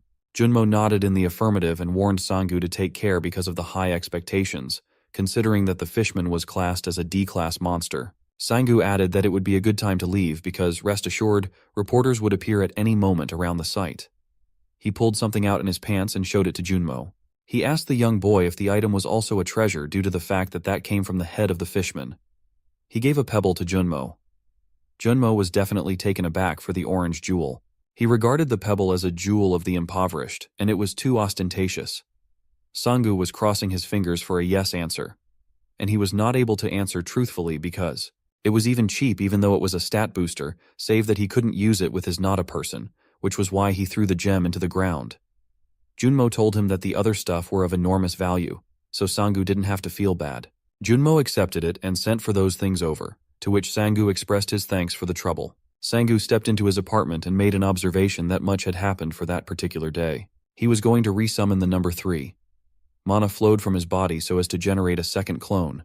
This time around, Sangu succeeded in the summoning of the number 3. Sangu waved at the clone, handed its gear, then ordered it to stretch, and surely, it did. Sangu changed attire now fouled with the blood of the fishman. He sat by one of the rectangular cases, opened it up, and stared at the sword and the gem that was meant to have been delivered. He laid his own loot beside it, and claimed that was his own. From this phone, earlier Sangu learned this to be a strength jewel, said to be able to increase strength by a small amount, permanently, but he can't apply it to a person from something he found somewhere else. He came to a deduction it could still be used on some sort of summoned creature, but the side effect would be the summoned creature turned into a monster. He tried that great strength upgrade of 0.005, which seemed a little bit tempting and also interesting, but he didn't like what it carried as a side effect. He knows he's impervious, but he was way too scared. The monster transformation could be a butter case of that. Junmo then came as he feared, with the imagination of fighting with the monster that was Junmo, the fears of an attack on him by Junmo, believing he wouldn't use the jewel for the stated time frame. He could rather remember quite correctly the attack dog by the words, not touching that item, as he might have thought it was a cursed item, and it was a must for the clones to touch. They packed it in a box, just in case he would cause any inconvenience, in case he carried it home. He asked by himself whether it was okay to place it in his possession, then resale. Sangu told number 2 to lift the sword, and lift the sword it did. Number 2 was in motion, advancing, catching the weapon in its left hand, holding it aloft. Sangu was greatly surprised, as it had been a major fear of his that the sword was going to be cursed. Sangu stared aghast, as that wasn't happening, and he asked number 2 if it is okay. Number 2 said that it can hear a voice. The moment it said that, Sangu had his familiar skill activated to hear the voice. The white noise registered his ears. It begged the blood to suck, and that was no improvement in his hearing ability of Sangu's senses. Annoyed, he of course deactivated his familiar skill and blurted noise, giving a number at number 2. Yet of course number 2 did not mind to him, and in fact he did not mind anything that at the time so much noise had been made. Sangu wondered just what would happen to him ever when he held it. Then Sangu told number 2 that it could have that sword for a while, and it agreed. To his sudden surprise, a status window had popped up beside him. It showed that his regeneration skill had gone up. The clones are sleeping. This makes Sangu think that resting helps the clones to regenerate fast. He said he still had to take them hunting the next day, but worried for their condition. Sangu ordered both of the clones to meditate for the rest of the day so that unlocking of the mana breathing could be made easier, and also instructed them to keep doing it even in cases when he wasn't present otherwise. Both the clones nodded for agreement. While activating his meditating skill, Sangu pondered over the events of the next day. Most probably, he would have to come to school. Many students were passing by the campus. The campus was huge and teeming. Sangu remembered that his vacation very quickly came to an end. He figured that it must have been because of the time he had spent raising his stats and never letting the clones take rest. Looking at the status window, he realized that all the stats had considerably gone up.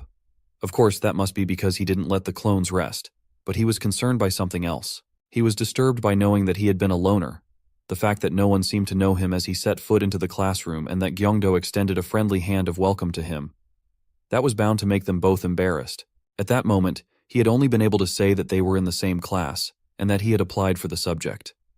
At that moment, Sangu was a little taken aback that he was caring about the words of his mouth. Gyeongdo did follow up with whether he still hit the gym pretty much, to which Sangu beat around the bush and said that he really did not want to be like Gyeongdo after all. The girl from a distance was too shocked upon seeing Sangu.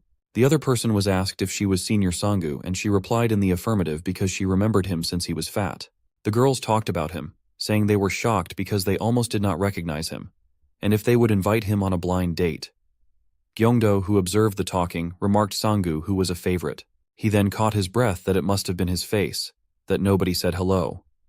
He then asked Gyeongdo if he really looked that much of them. Gyeongdo replied that if Sangu was kidding then perhaps he never met his parents because they didn't recognize him. Sangu had replied, "If I were kidding," and that he thought of going home. "Well, as for me, when I saw you on the street I could barely recognize you," said Gyeongdo. Gyeongdo idealized whether after classes Sangu was in need of having a drink. Sangu excused that he had something to finish. Gyeongdo was surprised and asked whether he is meaning it by Sangu. Sangu said that he had promised so couldn't go with Gyeongdo. Then, hollering loudly, Gyeongdo had exclaimed he had failed him before saying it was a girl. That much he knew was a girl. "Stop shouting," told Sangu before asking him to go tell the others. Gyeongdo complained there was no need as all heard and were staring in his direction. Sangu entered the room. Even Chanu and Jongsung were already in the class. That no one would forget that day Gyeongdo had said dramatically, and nor would any one of them. Sangu had told him to shut up as the professor came in. The World Hunter Association was tight with work at this time. The laborers worked intently at the work when an assistant blew up to the chairman, Michael Harris. He reported to him that the Oracle had foreseen a catastrophe. Harris asked what details of the prophecy were. He was answered that it related to the opening of a portal and hundreds of monsters invading. It was then when Harris asked him whether he was certain about the location and date of opening of the portal. He stated that all they had known was that the highest rank of the monster from the portal would be of A class, and that the highly probable opening of the portal was within the next few days. The assistant was about to disclose their suspected location of the portal, saying that it might open in South Korea. It worried every person who attended this report. As Mr. Wante was ushered to address one who ran towards him, he had been pushed by a lady into, which sent some shock through him. Mr. Wante leaned forward, offering her a hand up, and said to her that it had indeed been a very long time, Mr. Wante addressing the lady as Miho. The woman was the master of the country's 6th-ranked guild, the Yolo Guild Master Han Miho. All of a sudden she asked if something huge was happening because she could not find any other reason for Mr. Wante to be there. To this, Mr. Wante nodded in agreement, the master of the 3rd-ranked guild in the country, the Canis Guild. She then changed the topic while teasing him about the beard, saying that he had it to flirt with her because she thought it really suited him. To that, Mr. Wante just replied that he was really too busy these last few days. They both walked inside a room filled with other guild masters. Even as she had entered, the leader of the country's highest-ranked guild, the Heseong Guild, noticed her entrance and made a comment about Mr. Wante's presence herself. She felt that the comment was boastful and so called him an boastful old man, Mr. Heseong. When Mr. Heseong asked why Mr. Wante was so cold and that he could at least be greeted, Mr. Wante said that if perhaps the speech is over, he would go back to his seat.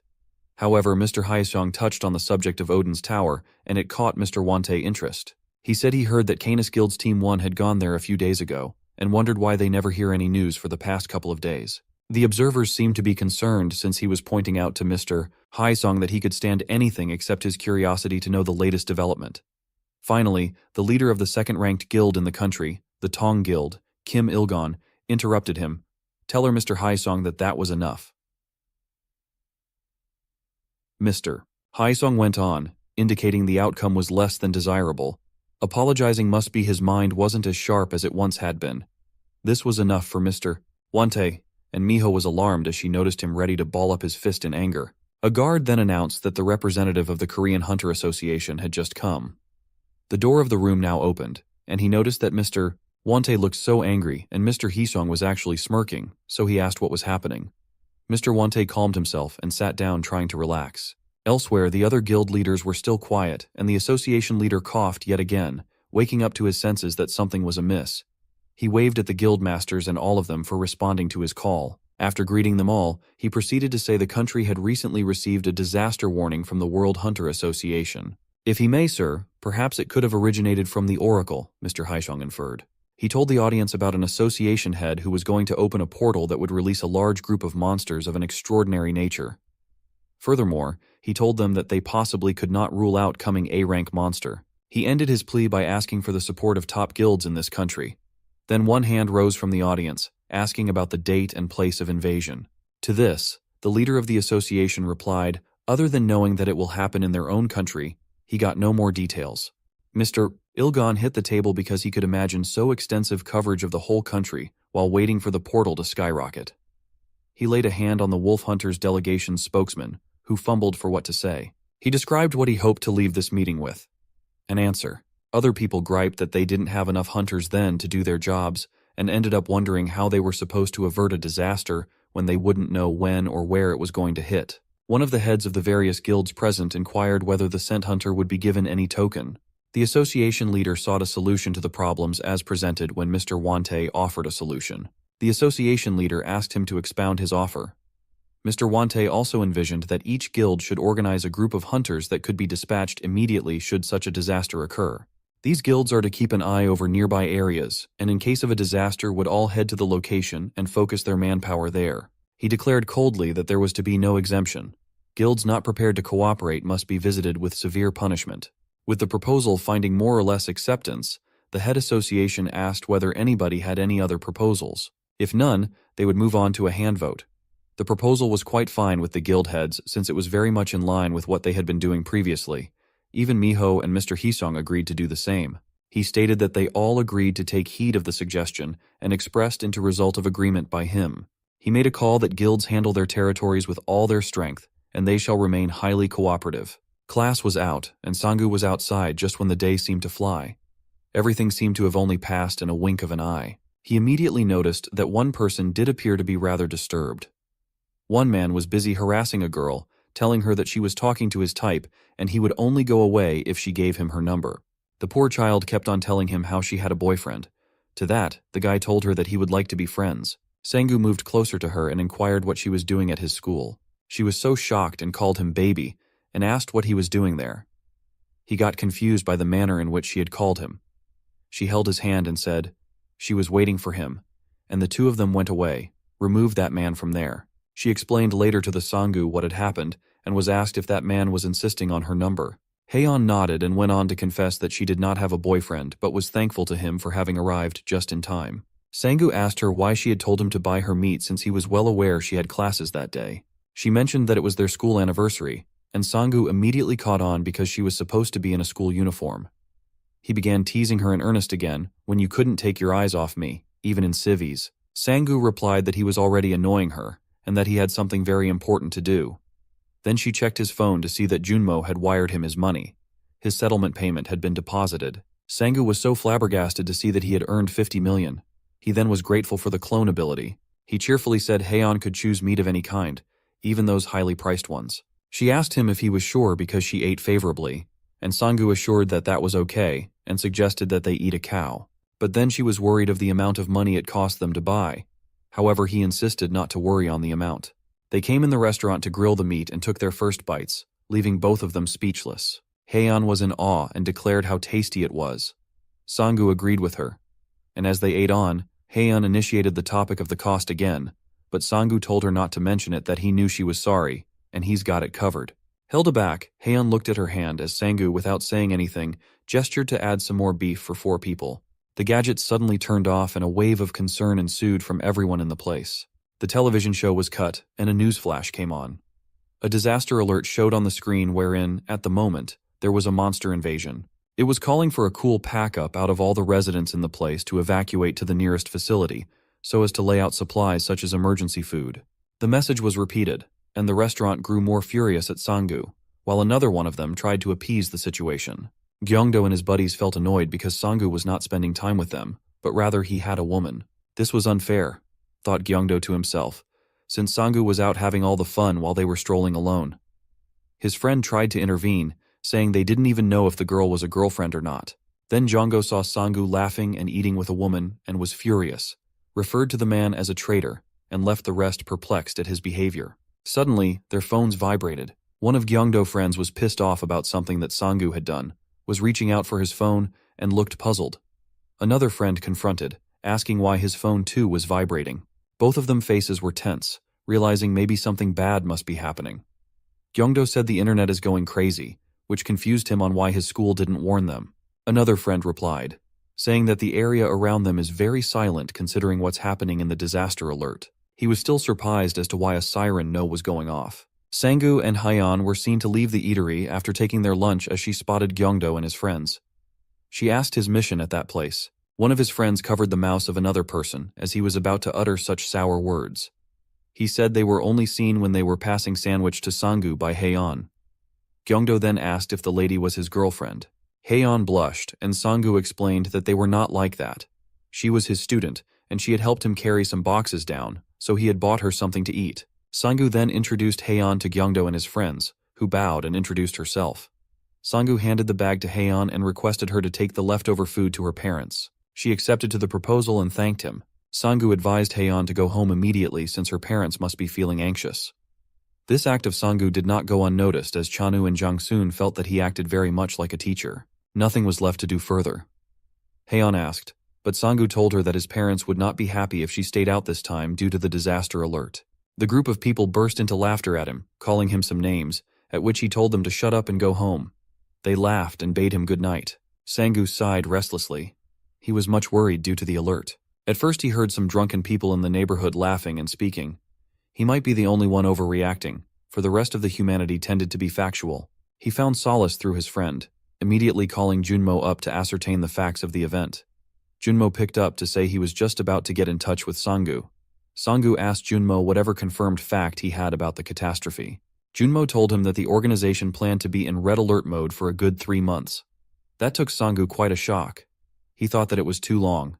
He explained that it was unknown when and where the portal would appear, but it was going to be a massive and dangerous monster invasion, including A-class monsters. He added that if the portal appeared in capital, it could make a lot of casualties. Sanggu felt that the association should have informed the public better about this, urging them to be careful. Agreed Junmo, but it would economically damning for stopping work for 3 months. People will blame the association for the resultant loss. An enraged Sanggu gritted his teeth at the grievous lack of information. He told Junmo he was going home to be with his family and informed him to take care. Junmo agreed and urged Sanggu to take care as well. So that night, Sanggu decided to go back to the apartment complex to check on his clones, number 1 and number 2. Number 2 was apparently feeling great, while number 1 was not fully recovered. Worried about the well-being of that clone, Sanggu decided to resummon number 1, commanding him to wear new armor and a cap so that he is not mistaken. It was when number 3 appeared at the apartment that Sanggu decided to go see his family. He couldn't remember when he last visited home, but he should have been at home for like 3 months. He rang the bell of his parents' apartment with a bag of food to receive his mother with. His mother began not to identify him because he was so emaciated.